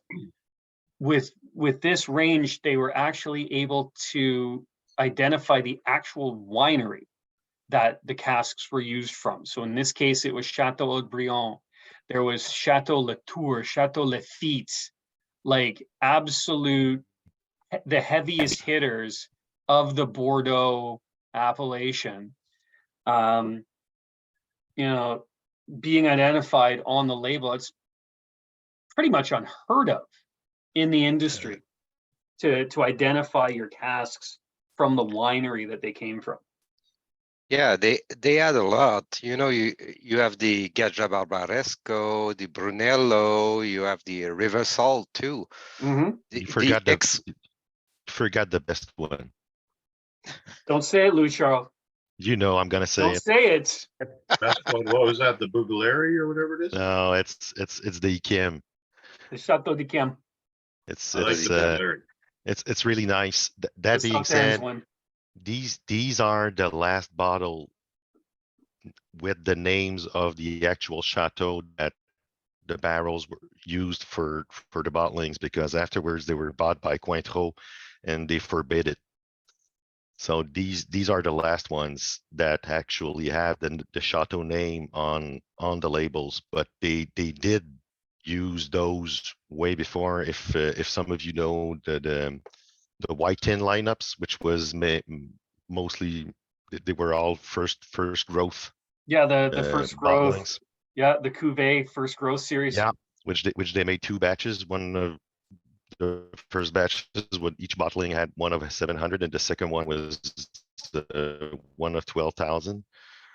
And they were all 16 years old. So when I saw those came out, it was about when I joked with one of my friends saying these are what was left of the first growth series that they left to be matured. But I don't think that's actually the case. But because it's the same finish, the Chateau Brion, you find it in 3 or 4 bottlings, which the lengths, Vancouver is one. There's one in the white tint, and there's the Micro Provenance. It's a really rare finish. Yeah, I think it just comes about in terms of the relationships that Mark Rainier had with those wineries. It was a timing thing before Contreau acquired all of those wineries. It was just, the stars aligned to allow for these. But Mark Rainier knows lots of the owners of the Chateau because he's a heavy hitter in Saint-Emilion. He knows lots of people, and that's how he came to source out all of those barrels. That's for sure.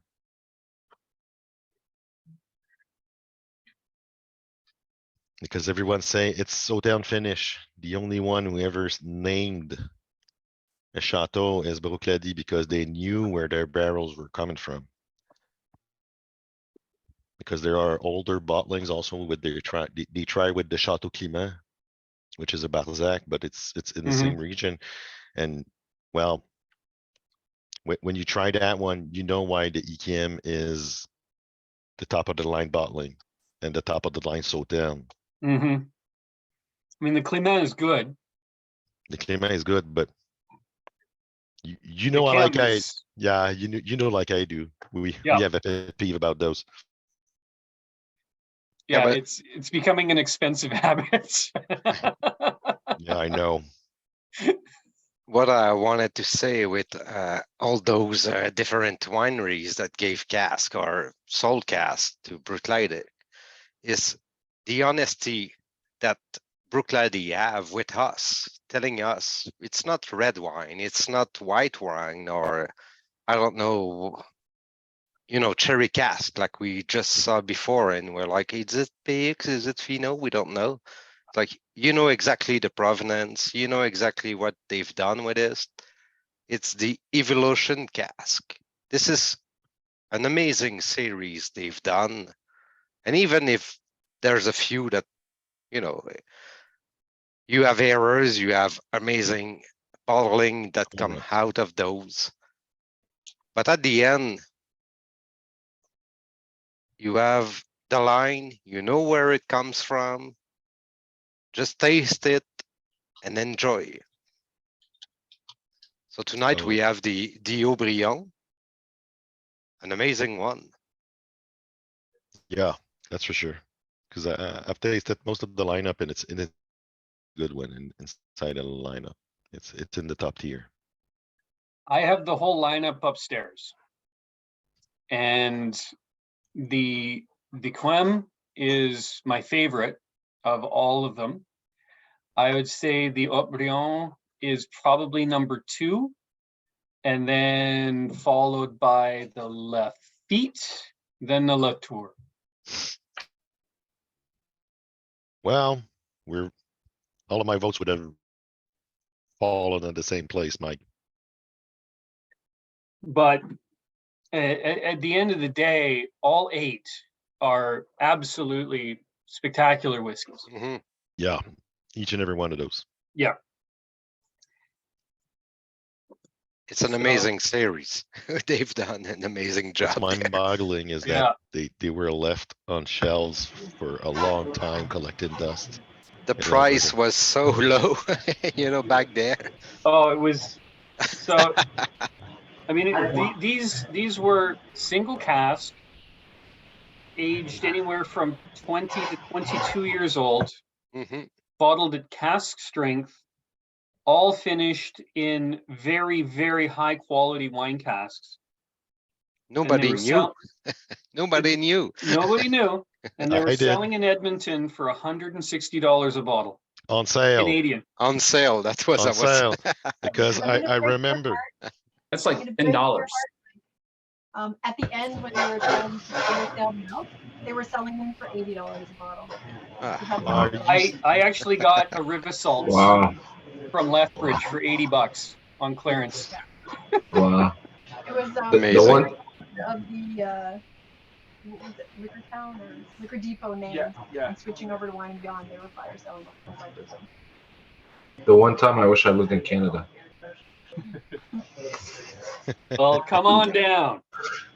And I'll stay in Oh. Florida. Come on up. yeah, come on up. Exactly. Come upstairs. We got you. But again, as I said, I still have a little bit of each of those 8. So if anybody's ever in the Hamilton area, open invitation, come check it out.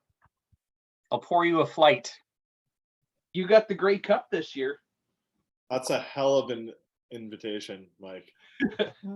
More My importantly, goodness. we might be hitting Hamilton sometime, in the summer? Yeah. I think so. Be careful what you wish on. I have a I Kilhoman think I that was still have a flight from Myke in my basement that I have not gotten to yet. You got to get to that. There was a couple nice ones in there. Yeah, 1 or 2. I have a Kilhoman that was matured in a bloody liquem cask.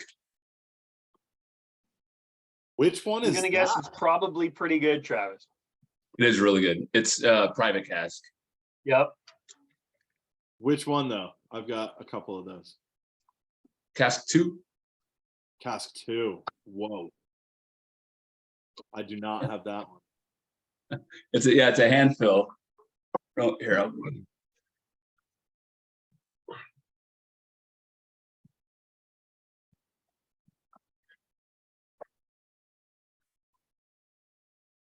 I've got some low cask numbers, but not number 2.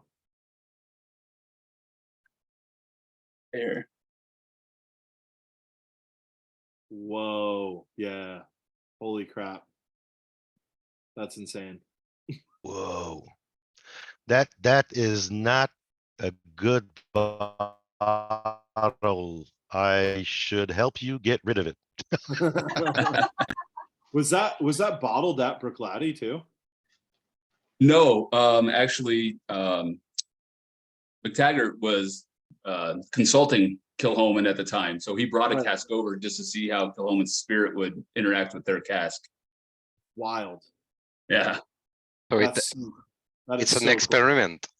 yeah. Nice. I don't know if he bottled it yet or not, but this was, like I said, pulled from the cask. It was just a handful, and this is only, what is this, 8, 9, 7 years? Wow. That's insane. Mhm. 6 years, just shy, just about 6 years. Just And is it an 05? It's an 05 then. yeah, December of 05. Holy monkey. Yeah, they only Well- filled what, like 6 or 7 casks, I think, in 05. Yeah, those are like the grails of Yeah, I've got that one, and I think I have cask 3. holy shit. Tim, quick flight to Arizona. Yeah, for real. Let's go. This is Let's just go crash this place. I have his address. I'm I in. do too somewhere. this is also a hand filled. Same time that one was pulled. This is from cask number 3. Wow. Bonkers. That's all it is. There's no ABV or anything else. I have no idea how it sits. Travis is just on to convert everyone. He's not gonna be working hard. That's what he always does at those Bruichladdich tastings. I'm still trying, man. I'm still trying. He's still sour about that loss. That like what? Oh, that was a close call. He wants I a had to bring that rematch. up. I Well, had to bring that up. You won fair and square. Fair and square. You have seen his name on I the know. bottom of his screen, haven't you? Oh yeah, for sure. He's trying No. hard. That's the first clue. No, Travis is a G. I love it. I love the head to head too. Rematch. Yeah, let's go. Let's do it. I'm down. it's good stuff. I love it. That's fair. Oh, nice. However, if We another need, Tim and Eddie against Travis. You're gonna have to find someone to team up with you. that's not fair though. If I'm looking at like bottles in my current collection, my number 2 is Kilhoman for me. So Oh, I have way more Kilhoman than anything else right now myself. really, I mean, yeah, That's because you got 35 bottles of that one.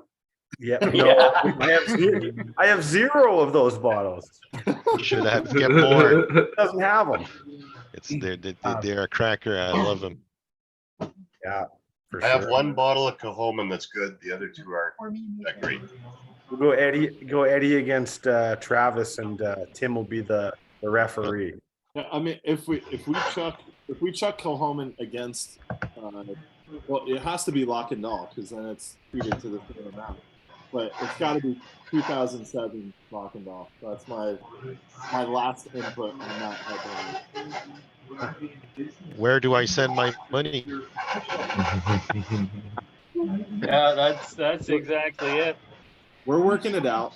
We'll figure it out. We'll make this happen. Listen, Oh, yeah. it's both would be great because Luck and Doll for us in Canada are nearly impossible to find. Actually, for me, it's really hard to find. That said, my main stash is Bruichladdich, then Springbank. So I cannot build a stash of Kilhoman as I drink through them. I love that stuff. And I don't know, Travis, probably you have one, but what'd you say, Russell? Did we have a Lock and Doll in the last tasting? Is that what that was? Or what? Yeah, it was, but it was the 2009. Gotcha. It's definitely different. Not that it's bad, but it's different. Yeah, I'll see what I can do.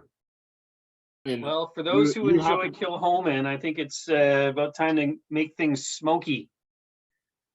Get into the after-dram countdown. Well, I did the first one. There's no smoke in it to me. Oh, Yeah, but you got problems, Stephen. yeah, there's something wrong with you if you got no smoke out of that one. The first one? Yeah. I can smell the first one- smoke right away. Really? Oh yeah. For those No, who are it's clear, there, Stephen, I assure you. just so Steven, we're going. Steven, you need a 3, 2, and stronger 1. like nasal spray or something. Yeah. We can chat later about it. So just so everybody knows, we're going to be doing these blind ones in reverse order. We're doing the countdown. So start with number 3, then number 2, then number 1, please. All right. Just before we start the blind tasting, can we have a little crowd feeling about what we've tasted tonight? Just like what was the most amazing one for you? I like Or, the Kilhoman Club number 9 that I just finished. I haven't had a bad dram all night. Who's the host here? Let's get rid of Travis, this. you are amazing.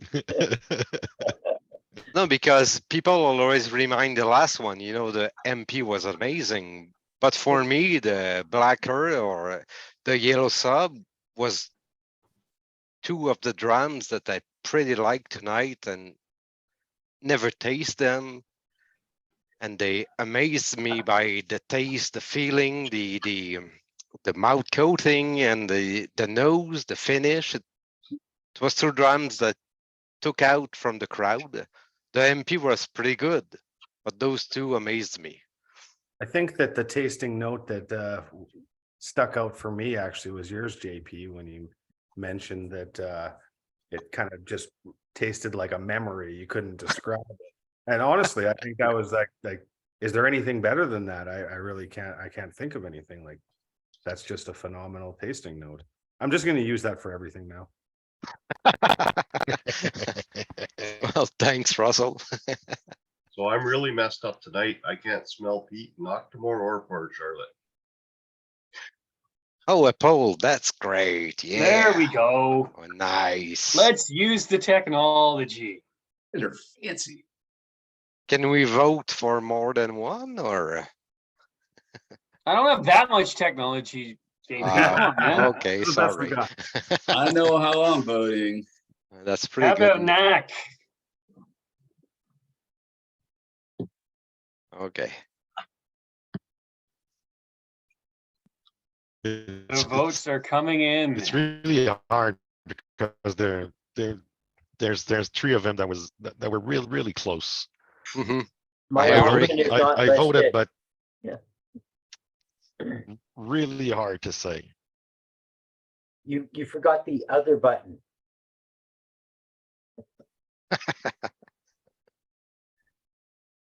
So Mike, you were ready for my question. Yes, I was working on created it. a poll tonight. Yeah. All right, we got 19 attendees. We've got 13 votes. So give it another 10 seconds for everybody to get their votes in, and then we'll share the results. Okay, so what's number 3? I'm getting peat on that one. They're all peated. They're all peated and they're all the same distillate. Yeah. Kilhoman. They're actually all the same whiskey. He's just messing with you. Oh wow, Oh, we have man, a tied. Well, it's like Russell did for that one tasting. Yep. So the first place is really is the Blacker still. I guess still. Yes. And the second place is a tie. Okay. Yellow sub and golder still. Nice. Honestly, the yellow stub is a wonderful product. The golder still it was my first time tasting it. It's for a simple bourbon cask. Mhm. How elegant that was. Agree. Totally agree. I will say that as the host, I'm not actually able to vote. So my favorite Doesn't is Wow. actually going to break the tie for Oh, second damn. place. It was waves. Yes, my Oh, favorite was yeah. Waves. Drum roll. Yeah. My favorite was actually the Golder Still. So the Golder Still will take second place. There it goes. Yeah, Golder still was my number 2. Yeah, me too. That was Golder my Still number was- 1, and Yeah, the me too. Blacker Still was my number 2. I would say it was a bit of a toss-up for me between the Sub and the Micro Provenance. They're both exceptional. But for me, the Golder Still was certainly number 1. Yeah, all 4 of those were really good. Yeah, the 2 openers were awesome to open for the next 4. Yeah. But we couldn't have finished with the legacy. You would have been buried. No, we wouldn't taste anything on that. Wouldn't have been a good move. Yeah, we definitely wanted to have that legacy early in the order. And I think it was where it belonged. If anything, I would have maybe moved the Golder Still before the Yellow Submarine. Really? Yeah, I would have to. I just felt it was a little bit more nuanced than And I found the it was a little Submarine more was. robust. It was more nuanced, but it was more fuller. But regardless, the final 4 were all pretty exceptional whiskeys. Indeed. Yeah. And I'm glad I'll to say have had the 6. chance to try that legacy. Yeah, me too. Yeah. It's let's say it's kind of a unicorn bottling, whatever the votes are or the score that we gave. Mhm. You don't see those coming and running around. No, I mean Listen. that's a piece of history. So we got to experience that tonight. So It's one of the Thank- 6 bottling they made. yeah. So thank you to Russell for putting that lineup together. I know some of those bottles are not easy to come by. So Most of them. A wonderful experience. Yeah, thanks, Russell. Yeah. Cheers to all the hosts. Thank you, big time, Russell. Cheers to Eddie to be thrown in the spotlight there. Unexpected. You guys really, Good job, Eddie. Good I was job, like, good job, everybody. come on and talk thank about you. some Thank you laddie. very much, Mike, for that last minute. I Poor like Eddie. The only sin he's ever done is he said he likes Bruichladdich. Yeah. You know what? I will say something about this tasting, and I don't think I've ever hosted a tasting where there was so many people that were so passionate about one distillery, and like Bruichladdich, like there was a lot of serious fans out there, and it's Yep. And Travis. There's a lot of crazy people in this world. Russell. And then there's Travis. And then there was Travis. Yeah. Yeah. I'm just saying, there's a lot of crazy people in this world, Russell. Yep, This there are. Bruichladdich thing.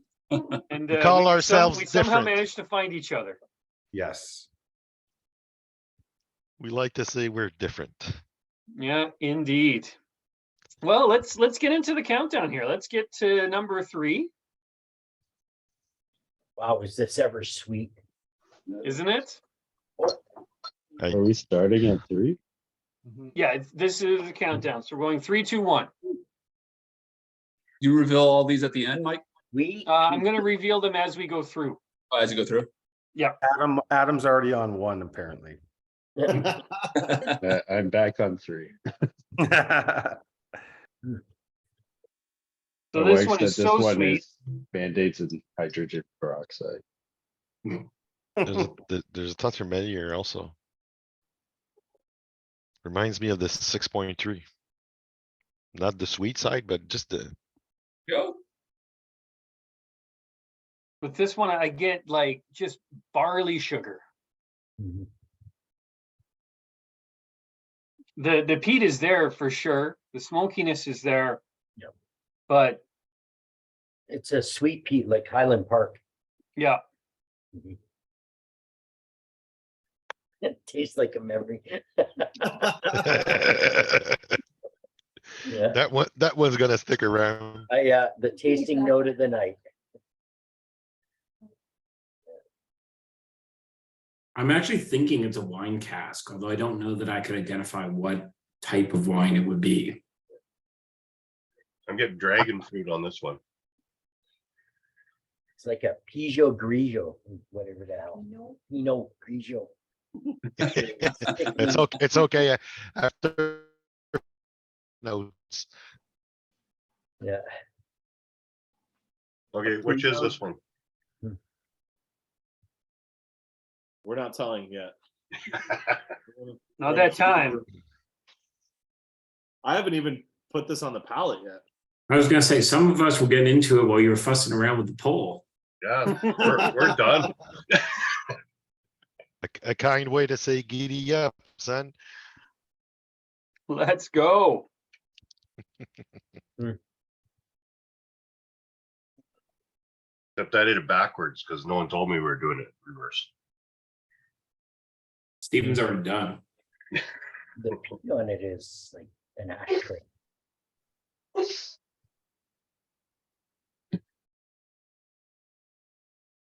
It's sweet on the nose, but it's an ashtray on the palate.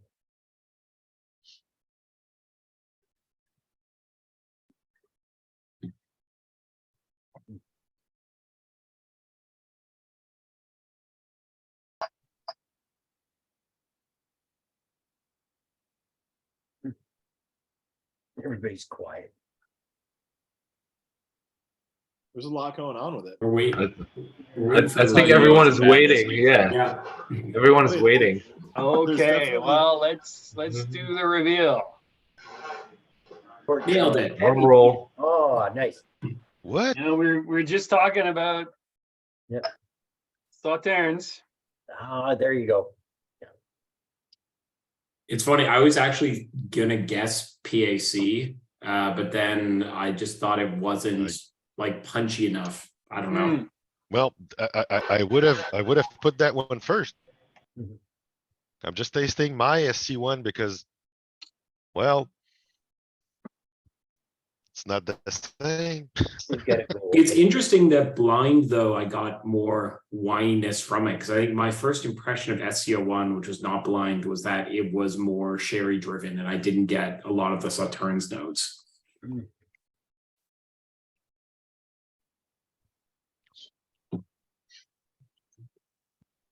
Yeah, it's not as Sauterne forwards as like the, to me, I get more bourbon on it, especially on the palate, than I do sherry or Sauterne. There's nuances of flavor in there, but I think the sweetness of the sherry and the Sauterne is more prevalent than the flavor that you would expect from those cask influences. How long was the finish? Does anybody know how long the finish was on that in the Sauternes?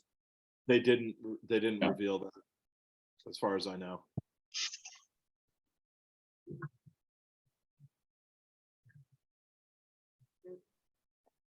All right, well, let's keep it going. Let's go to number 2.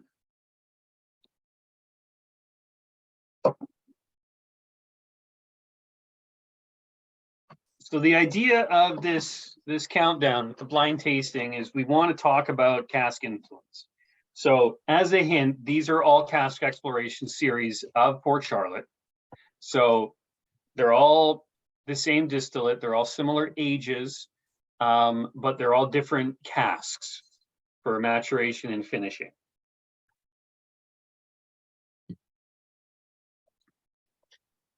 And the fun thing is, I've forgotten which the order is, so I'm going in blind too.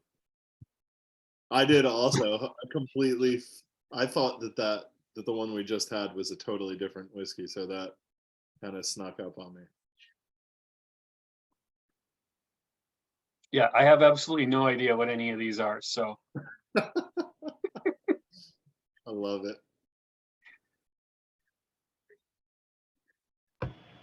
This one's a lot punchy. It could be either the OLC or the PAC. I'd go with the PAC. EAC, I say too. Yeah. Yeah, PAC. I could see PAC.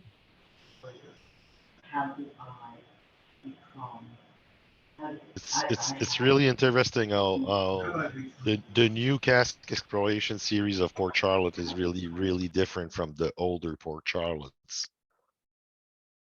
Yeah, for sure. I have them all except for the latest one. It's the PMC. Yeah, which Yeah, it's gonna come around in Canada by Christmas, I guess. yeah, that's another Polyak, right? Yep. Yeah. It's Polyak or Pomerol. But what I love about them is, again, they're all Port Charlotte, they're all similar ages, they're all like 9 years old. But with the different casks, they're all drastically different whiskeys. Yeah. I get like a putty, almost like a silly putty on the nose. On this one, I get grilled pineapple. Oh, good fucking call. With cinnamon and like brulee sugar.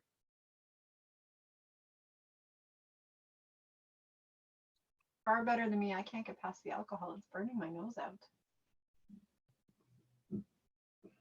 This one is quite punchy. Yeah, this one does come at you. It's in your face.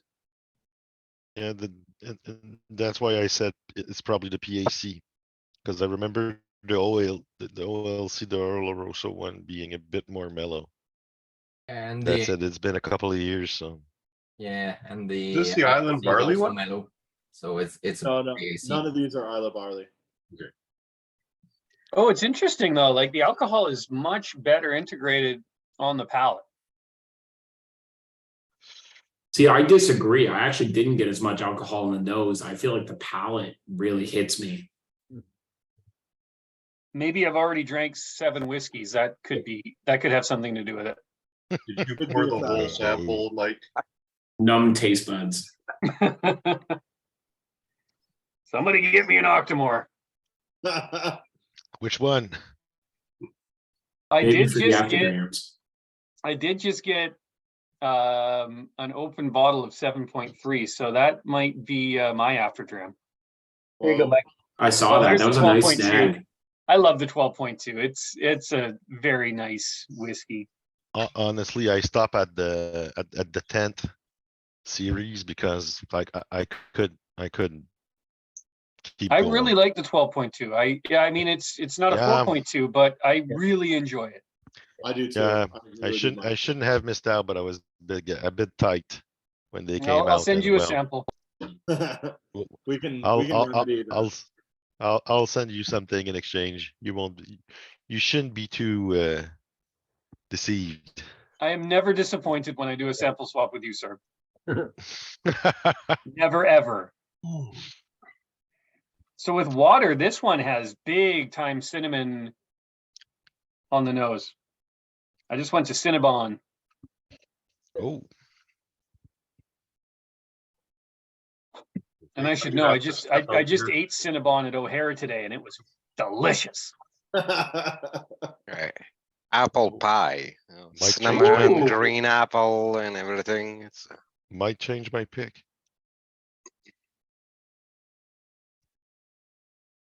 Okay, I gotta step out. See y'all later. Cheers, Stephen. Cheers, man. Stephen. Hey, before you go, I'll reveal this one. Could it be the Marsala? The This pack. is the pack. Yeah, It's the pack. first pick was a good one. So again, 9 years old. This one, Pauliac. So this is a sub-region within the Bordeaux appellation. I will say this is probably my least favorite of the cask exploration series. Having said that, I still really like it. Yeah, it's not a slouch. No, it's not a slouch, but I mean, it's no MRC, but it's certainly not a slouch. MRC is pretty hard to beat right now. the MRC for me was the top pick of the series for now. Yeah, for me as well. It's way just ahead, way ahead. Drank 2 in 2 months and got 2 left, and I don't want to open them right now. It's just there's the pack. too Nice one, good. Kelly. Yeah, for me, the MRC is head and shoulders above everything else in the cask exploration series. It's just unreal. It's one of my favorite Port Charlottes overall. Like it's just an excellent whiskey. So, What's the MRC? The MRC 01. What is it? What cask is that? Mouton Rothschild. It's a Mouton Rothschild finish, which was a first for Bruichladdich for what I remember.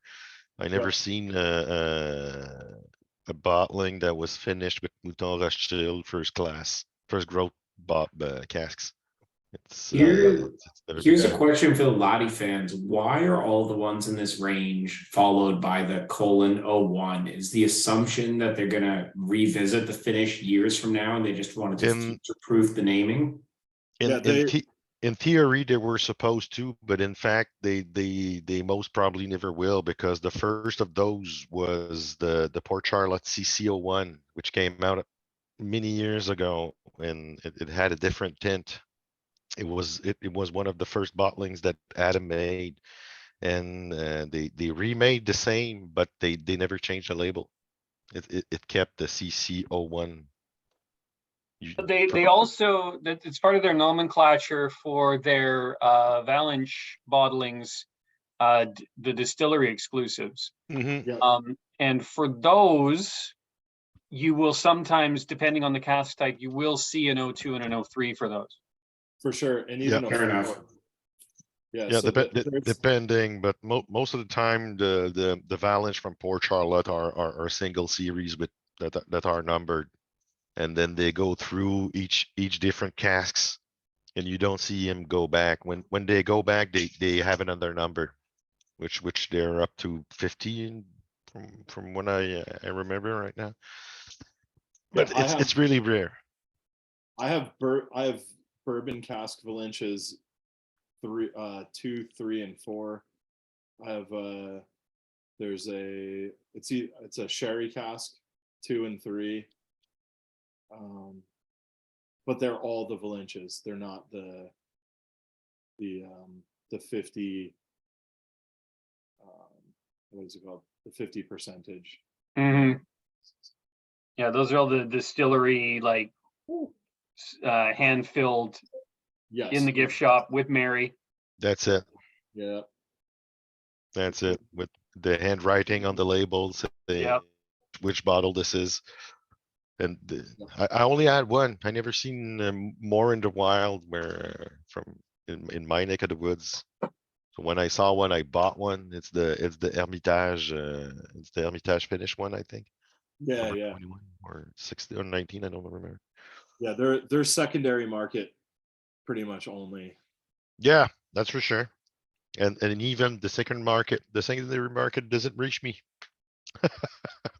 which is a You good can thing always- for my wallet. But You can always ship them down to me, and I'll get them to Vermont/Montreal. That's doable. Well, the only Valenche that I ever got was the CSC 01. Yep. And that was Cabernet Sauvignon. And it was the best peated Bruichladdich I've had, regardless of line, whether it's Octomore, Port Charlotte, Rins, Lockendall. It was absolutely spectacular. it's a rare And finish. That was a second fill also. Second fill, yeah. And it was an absolute stonker. I drank 2 of those, and I still have 1 left. Oh, Kelly's pulled something interesting here. What do we got? You're muted, Kelly. There, can everybody hear me? So I picked this up last month when I was at the distillery. Okay. It's, yeah, it is a second fill Amarone cask. Yeah. It's really, really good. Nice. Since we're talking about them. Yeah, those That must be Valenches nice. they're Oh, yeah. special. They really are. When Yeah. I was on Islay in August of last year, I did the warehouse tasting, and there was an Amarone Octomore, and it was, Oh, wow. it was either 16 years or 14 years, and it was the best Octomore I've ever had. Above the Event Horizon? Better. It was. I had the Event Horizon. I've had it before, but I had it later the day after that tasting, and this, I'm not joking, it was ridiculous how intensely fruity and Oh crap. how well integrated the peat was. It was just blow the doors off. Oh I man. think they need to bottle that ASAP. Russell, we need a special NW single cask bottling for us. So Yes. Agreed. Yeah. Somebody needs to call Adam like stat. Well, actually, it would be Mary, and I might be able to. I could. They're not releasing casks anymore, really. No, it's That's the I trouble. mean, unless your name is Derek Yeah. or John, you're not getting a cask these days. I don't care about that cask. I just want a bottle. Well, Put me down for I 4. know they definitely have. They've got cask ends. So that was I was trying to think of a way to weasel us in, but if they have like less than what they would normally bottle. Well, I know like last year, I think it was, or maybe the year before, they were doing warehouse samples of the leftover 6.3 casks Yes, absolutely. Yep. Oh man. that had still they still got some 6.3 in the cask. I mean, Let's try it. why not? Found this at the back of the closet. I just bought, it was I think a month ago, I bought. Someone had done it was during COVID, during lockdown. So someone had bought a warehouse tasting, and the distillery was closed. So they shipped out the tasting pack with the Capita and then the three different offerings. How cool is that? So it's the Octomore in it. I think it's a 16-year or 15-year Islay barley Bruichladdich. I forget what the Port Charlotte is, and it's an Amarone Octomore at 14 years. So I think it was that same cask that I had, but 2 years after. Even older. Yeah. Yeah. And no joke. I actually, because during the tasting, if you've done a warehouse tasting with Bruichladdich, they have sometimes they'll ask people from the group to come and pull the Valenche, and I was like, yes, please choose me, and I got picked for the Octomore. So I was pouring these monster drams. As you do. Yeah, and That's my wife, when you're like, one for you, one for the bottle. oh yeah, I was like, tell me when to to stop, and I was like, I'm not going to stop then. I'm going to stop tomorrow. Not happening. But like that if you see or if I hear, I will the Amarone and Octomore. There was a 2000 offering. So if you see it popping out there in the secondary market, it was a tasting kit. I bought the kit. I think it was like 20 pounds or 23 pounds for the Capita with the 3 samples, and I would have paid triple that just for the Octomore because it was ridiculous. Okay, can we have a reveal on this and then just put Oh everybody? yeah, good. On the number one? Yeah. Has anybody even been drinking number one? No, actually not. Yeah, I mean, I was actually going to say was OLC, and by has anybody been drinking number one? Did I already finish it? Yes. Yeah. But just by the nose, that would be my vote, Adam, Colin. Yep. And you would be right.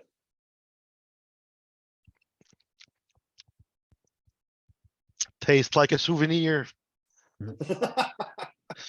Come on. It's gonna stick, GB, sorry. Plastic and overpriced. At least I was telling what the souvenir was. You're not telling it. You don't want to know. Okay. Too many witnesses. You got a point. Yeah, that's true. We didn't stop recording yet. This is a rare after-drams. No, but there's the beauty of smelling something. You have the same thing at home or anywhere you're going.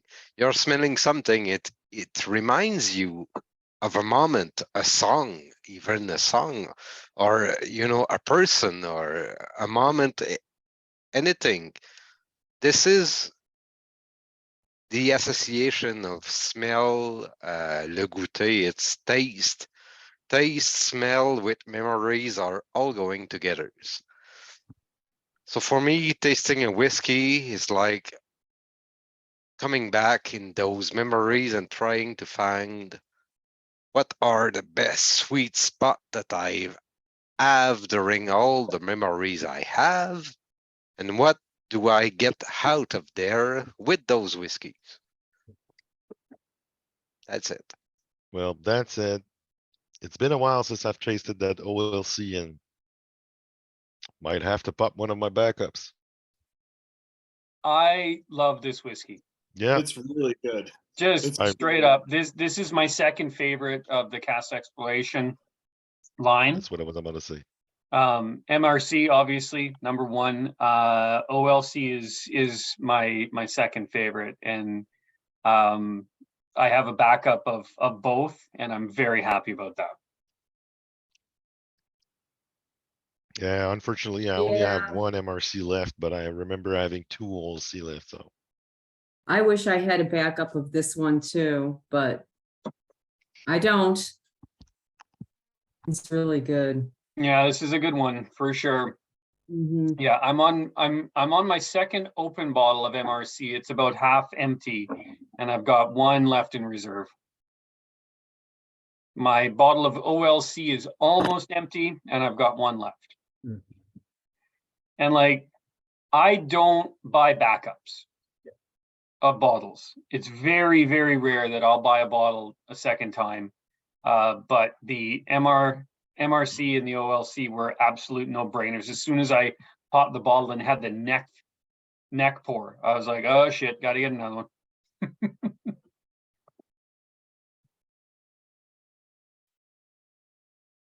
Well, that brings us to the end of Monsters of Islay, the Bruichladdich event. I want to thank everybody for joining us. Of course, the after drams will continue from here. And at this point, I'm going to stop the recording. So all of you who have issues with self-censoring, you're going to have more fun from now on. So again, thank you everybody for joining us tonight. I hope you enjoyed yourselves. Immensely. And good night. Thanks, Myke. Thanks, Mike. Thank you, Myke. Thanks, Mike. Thanks, Tim. Thank you, Mike. Cheers. Thank you, Good Russell. seeing you, bud. Some Thank you. some good whiskeys. Thanks, Thank Mike and you. Thank you, Russell. Russell. Thank them. All right. So from NWO, good night. And again, after dram start right now. All right, cheers. Oh, no, Oh, my eyes. Good night, Mike.